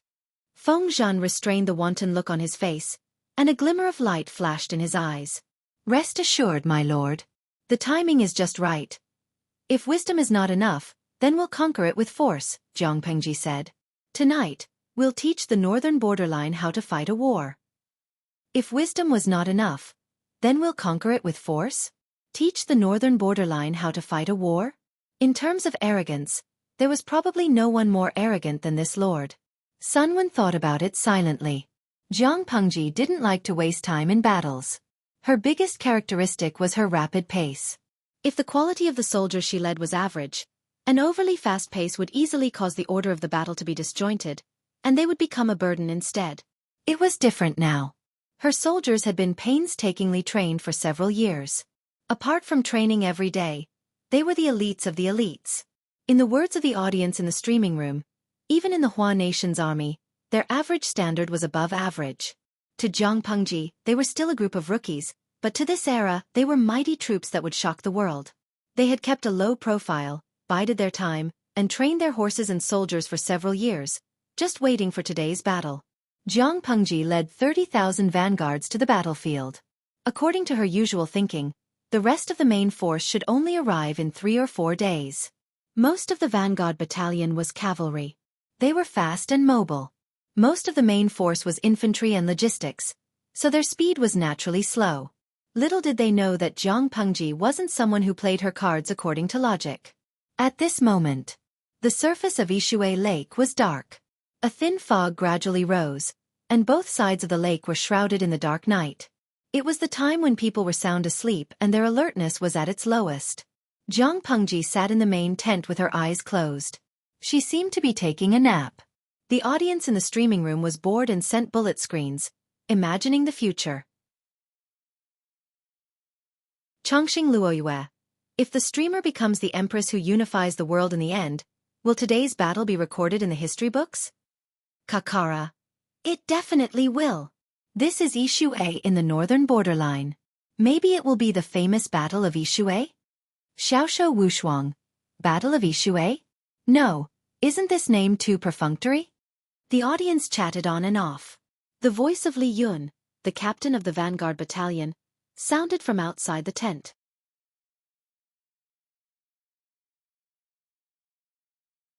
Chapter 974. 1. Jiang Pengji, who was resting with her eyes closed, suddenly opened her eyes when she heard the commotion. Her dark eyes flashed with a cold light. As she got up, she picked up the long sword on her knees with her right hand and carried it on her shoulder. Han Mei, let's go! She opened the tent flap and saw a young general in armor standing to the side. His mature face had lost its childish look and was full of masculinity. Jiang Pengji was also wearing armor and looked like she was going to the battlefield to kill the enemy. The strategists beside her had already given up on treating her. No matter how they persuaded her, their lord was not willing to be a quiet princess in the main tent of the Central Army. The way she carried a horse-slaying sword and fought bravely against the enemy made even the chief commander, Fu Wang, fearful. They were also in despair. Others hoped that their lord could do more, but they only hoped that their lord could be more vigilant. The Yi River has been foggy for 15 minutes. Even if we light a fire, we won't be able to see clearly from 300 steps away. Li Yun saw Jiang Pengji walk out of the main tent and hurriedly followed. He said as he walked, "The two strategists feel that the time is ripe. In less than an hour, the enemy will surely disembark." Only 3 days had passed since the first day of the lunar calendar. There was only a small crescent moon in the sky. The moonlight was dim and gloomy. Because of the weather, dark clouds covered the sky. The few rays of moonlight were also obscured. The visibility on the ground was very low. In Wu Liba's view, God was also helping him. The opportunity did not come again. He could not let go of such a great opportunity. Don't be careless. Wu Liba is a rare wise general in the northern borderline. He is very experienced. Whether it is you or the gentleman, the path you have taken has been too smooth compared to others. Precisely because of this, you should always be vigilant. Jiang Pengji trusted her strategists, but she would not blindly trust them. Compared to Wu Liba, who had rich experience in war, whether it was the late bloomer Sun Wen or the crafty Feng Zhan, they were no match for Wu Liba in terms of experience. Wu Liba had suffered at Jiang Pengji's hands before. The night attack on the shore this time would not be easy to deal with. Li Yun looked like he had learned something. His little tail that had just been raised drooped down obediently. We know that it is highly likely that Wu Liba will cross the river tonight and launch a sneak attack. However, we do not know when he will arrive or from which direction. Now, we can only deal with the changes by not changing, instructing the vanguard camp to be on their toes and not slack off at all. Jiang Pengji met up with Feng Zhan and the others. When she arrived, Feng Zhan and Jiang Nongqin, the commandant of the female battalion, were discussing in a low voice. Sun Wenze, who was beside them, frowned deeply. "Greetings, my lord." The three of them bowed in unison. "No need to be so polite.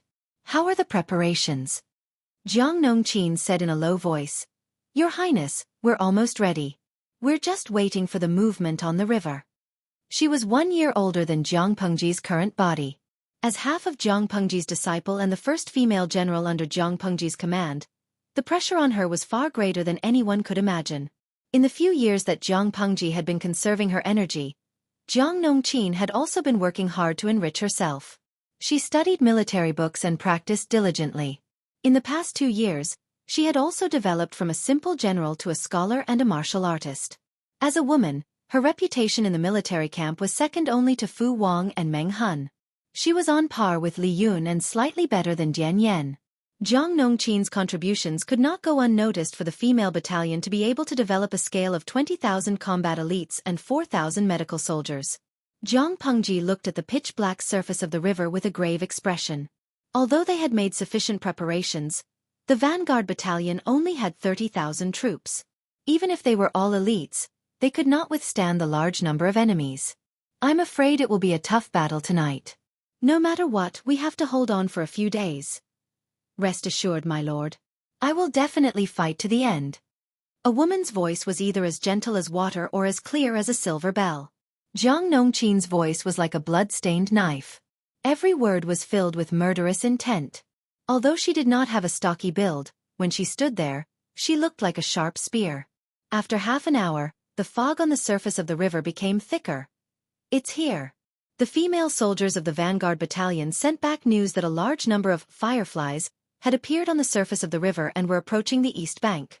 As time passed, the number of fireflies increased. Through the thick fog, these moving fireflies could be seen from far to near, from small to large, like fireflies. In the dark night, it looked very horrifying. Jiang Nongqin's expression was solemn. She seemed to have thought of something. She said to Sun Wen, military advisor Sun, I'm afraid it's a trap. Sun Wen smiled and said, Captain Jiang, you're right. It's indeed a trap. It was obviously a sneak attack. Why did he light a torch in the thin fog? Was he trying to deceive himself? Wu Liba was an old general with rich combat experience. He was best at seizing the opportunity. His arrangements were even more meticulous and experienced. How could such a person overlook such a huge flaw? Although the fog on the surface of the river is thick, since it's a sneak attack, why did he light a torch? Was he afraid that others would not notice him? I think that Wu Liba did this on purpose. He wanted us to focus our attention on this area. He thought that he would land here and launch a sneak attack. This is the first reason. Sun Wen wore a smile on his face. Even though the fireflies on the surface of the river were approaching the shore, he remained motionless. Secondly, the foreign tribes of the north borderline live by water. A mere river is nothing to them. Even if they did not light a torch and the water surface is no more than 5 miles wide, they would be able to cross the river smoothly. In summary, this should be a deliberate decoy. We must not fall for it. Sun Wen spoke calmly. What he wanted to say was exactly what Jiang Nongqin was thinking. Who would shout before a sneak attack? Don't hide, I'm coming to attack you. Even so, ordinary people are still easily fooled. The atmosphere of war could make people tense up and often cause them to overlook certain details. Jiang Nongqin sighed and said, Unfortunately, the river is cold now. If it were summer, Wu Liba might be able to make you suffer a little. Sun Wen looked at Jiang Nongqin in surprise. Please give me some pointers, Captain Jiang. Seeing Sun Wen's reaction, Jiang Nongqin said uneasily, I can't say that I'm giving pointers. I just feel that the foreign tribes of the north borderline know the river like the back of their hands. Their swimming skills should not be weak either. If it were summer, the river would not be so cold. Perhaps people could use the hull of the boat as a cover to cross the river. Although Jiang Nongqin's imagination was wild, it was not impossible. When encountering a meticulous person like Sun Wen, he would definitely think that the appearance of a torch on the boat on the river was a feint by the enemy. Little did he know that the enemy was hiding under the shadow of the boat. If they crossed the river, they would be caught off guard. Lieutenant Jiang, you've taught this old man a lesson. Thank you. Sun Wen bowed with his hands folded in front. He valued Jiang Nongqin even more. Jiang Nongqin was just saying. She was experienced in war and training, but she was still an intern when it came to giving advice. She had IQ and knowledge but lacked actual combat experience. Jiang Pengji asked Sun Wen to help Jiang Nongqin because she wanted Sun Wen to give her some pointers. Seeing that the fireflies on the surface of the river had entered their shooting range, Sun Wen ordered to use a rocket to test the waters.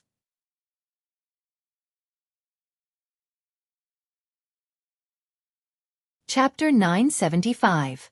1. An empty boat was the right choice. Wu Liba placed a straw doll on the boat and lit a torch, trying to attract the attention of Jiang Pengji's side. If it was someone else, they would most likely be fooled. Even if they did not shoot arrows wildly, they would gather a group of troops and wait by the river bank. As long as Jiang Pengji's main force was deployed there, Wu Liba's goal of creating a diversion would be achieved. However, Wu Liba's opponent was Sun Wen, a late bloomer who had once toyed with the northern borderline's imperial court. Sun Wen was cautious and meticulous. He would fully understand his opponent until he could analyze them thoroughly. As the wise man of the northern borderline, Wu Liba was an important target for Sun Wen's careful analysis. Once the enemy analyzed it thoroughly, no matter how ingenious the plot was, it would only be a joke. The strategy of creating a diversion was a complete failure. The messenger delivered a message. The enemy's boat has docked. We've checked. There are only straw dolls and a small soldier manning the helm on the boat. Jiang Pengji clicked her tongue and said to Li Yun, "It's our turn next. Han Mei, let's go." Wu Liba used an unmanned boat to attract attention. He would definitely sneak ashore and launch a sneak attack. No matter when he launched a sneak attack, his target would be the main camp. Instead of playing hide and seek with them, it would be better to stay where they were and defend the main camp's defense line. They would wait for the enemy to exhaust themselves. Li Yun clenched the silver spear in his hand tightly. He looked cold on the surface, but his heart was surging with excitement. He was not a bloodthirsty and warlike person, but he was unwilling to remain calm. Now that the world was in chaos, only by following his lord to quell the chaos could his family and lover live in peace. His lord had muttered something before, and Li Yun felt that it was quite reasonable. The so-called peaceful life was just someone carrying the burden for you. As the head of the family, Li Yun was a son, a husband, and a father. He was willing to bear the burden for them. Night enveloped the land, and it was pitch black. The night wind of the northern borderline was as cold as a knife. When it hit his face, it hurt. It was as if it could penetrate deep into his bones. As they had just arrived, Jiang Pengji's main camp had not been completed. The outer defense was complete, but the wooden fences were like paper in the eyes of the northern borderline cavalry. They could not withstand a single blow. Most of the tents in the camp had not been set up yet. He could faintly see some figures moving around the perimeter. They should be the patrolling soldiers. Wu Liba had calculated the time and disembarked in batches. He was prepared to devour Jiang Pengji's 30,000 elites in one go. As long as they successfully defeated the Lu family's vanguard troops and dampened their morale, they wouldn't have to worry too much about the main army. Wu Liba had fought in all sorts of battles in his life, but this was his first time fighting against the Central Plains on his home turf. Whistling arrows soared into the sky. Upon hearing the order, the soldiers of the northern borderline launched a swift and violent attack on Jiang Pengji's camp. Wave after wave of fire arrows landed on the camp, instantly setting it ablaze. Wu Li drew his long saber and roared with all his might. Charge! Just as he had expected, the simple defensive measures of the camp could not withstand the ferocious cavalry of the northern borderline. After a wave of attacks, the fence outside had already collapsed and was almost destroyed. Wu Liba had brought 10,000 men with him for this sneak attack, of which 50% were cavalry. According to his initial estimation, the soldiers of Jiang Pengji's camp should be in a state of deep sleep. Even if they reacted, they would be thrown into confusion by the sudden sneak attack. They wouldn't be able to organize an effective defense, let alone attack. Once Jiang Pengji's army lost order due to panic, it would be the best opportunity for the northern borderline to expand and reap the spoils of war. Wu Liba directly rushed toward the reserves of the camp. No matter how elite they were, once they ran out of food, even if they didn't sacrifice many people, they wouldn't be able to raise their morale. However, what happened next was beyond Wu Liba's expectations. Not only did the soldiers who rushed out of the camp not panic, but they all wore heavy armor and held heavy shields and long sabers in their hands. The heavy shields formed a fish scale formation, forcefully blocking the cavalry's momentum of charging. They cooperated seamlessly with each other. Their hands rose and their sabers fell. The warhorse beneath the warriors neighed and fresh blood gushed out like a pillar of blood. The cavalry of the northern borderline tried to attack with their spears, but the tip of the spear could not penetrate the fish-scale shield. Not only did it not leave any marks, but they were also pierced through by the spear or chopped into two with a long saber because they couldn't stop in time. There were many soldiers, but due to the limitations of their armor and weapons, their speed of movement was not fast. To make up for the disadvantage of mobility, there were often soldiers from other units who cooperated in battle. The cavalry of the northern borderline fell into a chaotic battle. Because of the heavy shields, it was difficult for the war horses to display their advantage in speed. On the other side, Wu Liba also realized that something was wrong. Their sneak attack failed and they were ambushed by the enemy instead. Wu Liba secretly gritted his teeth. He brandished his saber and killed a few people, then decisively gave the order. Retreat! Since it was a premeditated ambush, it would not be easy for Wu Liba to escape. Not long after, there was a commotion in the rear formation. The enemy must have gone around to the rear to ambush them. Wu Liba's face darkened. The battle cries from both sides never stopped. Although the northern borderline came to ambush them, they did not have the advantage of a sneak attack. There were only about 10,000 of them. Although Jiang Pengji was ambushed, she had already made preparations for battle. 30,000 elites were sharpening their sabers. As soon as the two armies met, the northern borderline was beaten senseless. In a chaotic battle, not only did it require a large number of people, but it also required individual combat and tacit understanding. The soldiers of the northern borderline were physically strong. They were not afraid in a one-on-one fight, but which of the soldiers under Jiang Pengji were not well trained? Not to mention the male soldiers, even the girls in the female battalion all had six-pack abs. As for tacit understanding, there was no need to elaborate. Although Jiang Nongqin was the captain of the female battalion, she could also lead the soldiers of the male battalion. She nimbly controlled the warhorses and led the troops to the rear of the northern borderline for a sneak attack. In the end, she even shouted loudly, "The northern borderline has been defeated. The northern borderline has been defeated. The old man, Wu Liba, is dead." The night was dark. The surroundings were already in a chaotic battle. The northern borderline was in a difficult situation, and it was difficult for them to deal with the situation. They could not even care about themselves. How could they receive accurate information? When Jiang Nongqin led the troops to ambush them from the rear and disrupted their formation, she shouted this. Many soldiers of the northern borderline believed her. Their morale plummeted. They turned around and ran. They dared to turn around and run during the chaotic battle. This was not fleeing for their lives. This was sending warmth and heads to the enemy. The turmoil and chaos at the rear spread rapidly to the front like a rolling snowball. When Wu Liba heard the hurried shouts of the soldiers, he was so angry that he almost vomited blood. Damn it, I'm right in front of you. Seeing that things were not going well, Wu Liba could only withdraw his troops decisively. As he retreated, he stopped the rumors from affecting the morale of the troops and used it to stabilize their position. However, in the chaos of war, the effect of Wu Liba's efforts was limited. The army of more than 10,000 abandoned thousands of corpses and retreated while fighting. They were forced to flee to the banks of the Yi River.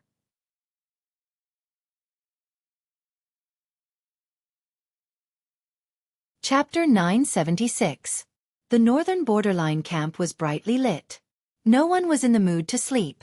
The acting king was anxiously waiting for news of victory. He was in no mood to care about his beautiful wives and concubines, ignoring their resentful gazes. Still no news. He paced back and forth in the main tent, as if he wanted to rub two holes in the animal skin rug on the floor. Reporting to the acting king, "There is no news at the moment," the guard reported respectfully. The acting king was getting more and more anxious. Wu Liba's battle was of great importance. If he could get off to a good start, the pressure on the northern borderline would be greatly reduced. What time is it now? After a while, the acting king sat back on his throne gloomily. His heart was beating steadily, but he felt a little flustered. The guard said, "Reporting to the acting king, it is now the hour of the 11th hour. Hour of the 11th hour? It's actually so late." The acting king muttered to himself, "It will be dawn in an hour. Why is Wu Liba not back yet?" The guard looked calm on the surface, but in his heart, he despised the acting king. Fighting a war was not like anything else. It was not possible to say when one would return. There must be a limit to one's willfulness. If Wu Liba, who was bathed in blood, knew what the acting king was thinking, he would definitely be furious. The remnants of the northern borderline were forced to the riverbank. There was nowhere to retreat and they were in a hopeless situation. Wu Liba felt a sense of sorrow, but he did not show any negative emotions. He continued to encourage the soldiers to fight to the death with the enemy. If it was any other time, a fight to the death might have been able to explode with shocking combat power. However, the morale of the northern borderline had been continuously thwarted and had fallen to rock bottom. The soldiers pushed and shoved each other, fighting to be the first to climb onto the boats to cross the river. There was no order to them at all. The only thought in their minds was to escape. How could they listen to Wu Liba's commands? They did not listen to commands and did not follow orders. The people squeezed and squeezed together. Not only did not many escape successfully, but they also caused more casualties.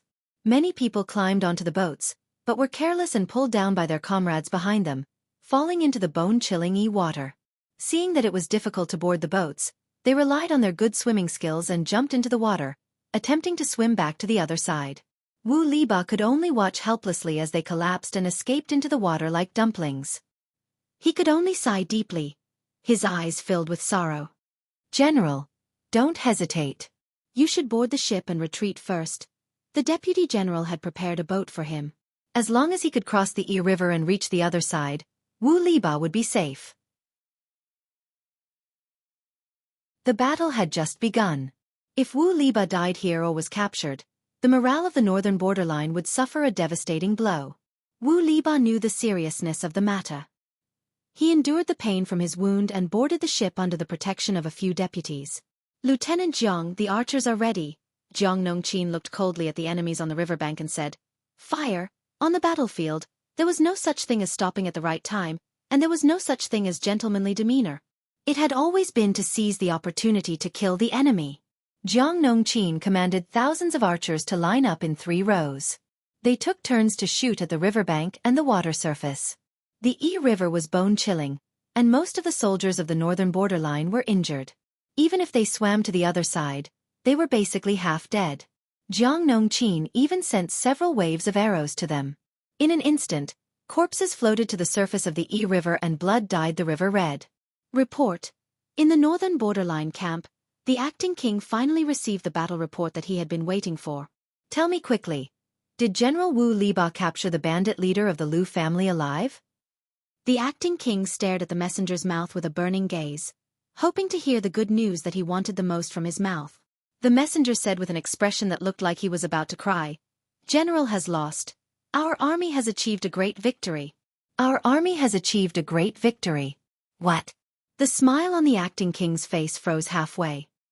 He could hardly believe what he had heard. What did he mean by "General has lost"? Who lost? Which general? The acting king had spent the entire night imagining how Jiang Pengji would suffer a crushing defeat, how Wu Liba would achieve a great victory, and how he would reward her after the victory to satisfy Wu Liba and not shake his rule. He had never expected the messenger to tell him that Wu Liba had lost. How could Wu Liba have lost? He has been fighting for so many years, yet he lost to a woman, Liu Shi? The acting king roared angrily. He raised his hand and smashed everything that could be smashed. Although he did not like Wu Liba and relied more on Haluncha, Wu Liba was the backbone of the northern borderline. How could he lose? Where is he? Where is Wu Liba? After the acting king Yitong vented his anger by roaring, he finally calmed down and shouted at the messenger. The messenger said, "General Wu Liba has been rescued. He is now being treated by a doctor." The acting king roared angrily, "Get that old man to come see me. He lost to a woman, yet he still has the face to treat his injuries?" When the words left his mouth, the guards guarding the main tent and the messenger felt a chill in their hearts. They felt a chill that they had never felt before. No matter what, Wu Liba was the loyal subject of the king of the northern borderline. He had helped the king to conquer the tribes. Even if Wu Liba had not made any contributions to the northern borderline, he had worked hard. The 9th prince was only the acting king. How could he humiliate the old subjects of 2 dynasties? As time passed, the murderous cries from the shore of the river gradually faded away. As far as the eye could see, there were countless corpses floating on the surface of the water. Fresh blood dyed the surface of the water scarlet. Jiang Nongqin commanded the soldiers to clean up the battlefield. She pulled out those who were still breathing from the pile of corpses and sent them to the wounded barracks. Jiang Pengji raised her hand to wipe away the blood that flowed into the corner of her mouth. She slowly calmed her surging killing intent and breathing. With a clang, she threw the broadsword in her hand to the side. Sun Wen, who had stepped forward, saw it. The blade was covered in blood. Pieces of flesh and internal organs hung on the back of the broadsword. Some of them had dried up and turned black, but other parts were still very fresh. Not only that, but the broadsword was missing a few notches. Many parts of the blade were curled up. It was extremely worn out. It would probably be difficult to use it again. Although he did not see how his lord killed the enemy with his own eyes, judging from the condition of the broadsword, the battle must have been extremely intense. Did I scare you? Jiang Pengji loosened the ropes of her armor. She took out 2 handkerchiefs and wiped her face. Thick blood and pieces of internal organs were all over her face. If it was not for Jiang Pengji's armor, Sun Wen would not have believed that the person sitting on the ground with a golden broadsword was actually a woman. This woman was his lord. Not only was his lord very magical, but the women's battalion that he saw just now was also very magical. She could carry a sword and mount a horse to fight. She could clean up the battlefield and be a doctor. Perhaps this was the saying, like the lord like the soldiers. My lord, your words make you seem weak and frail. Sun Wen laughed bitterly. No matter what, he was of the same generation as her grandfather. He was much older than Lu Shi, but now he received such a consolation that sounded like she was coaxing a child. I'm not saying that you're weak and frail. Scholars are always more delicate. They're not as crude as warriors. As they spoke, Li Yun arrived. Is your hand injured? Jiang Pengji could tell that Li Yun's left arm was injured at a glance. It was probably not shallow. You're tuning in to the Xueqi's Martial Arts Saga YouTube channel. Don't forget to subscribe and join us on this journey to catch the most captivating stories.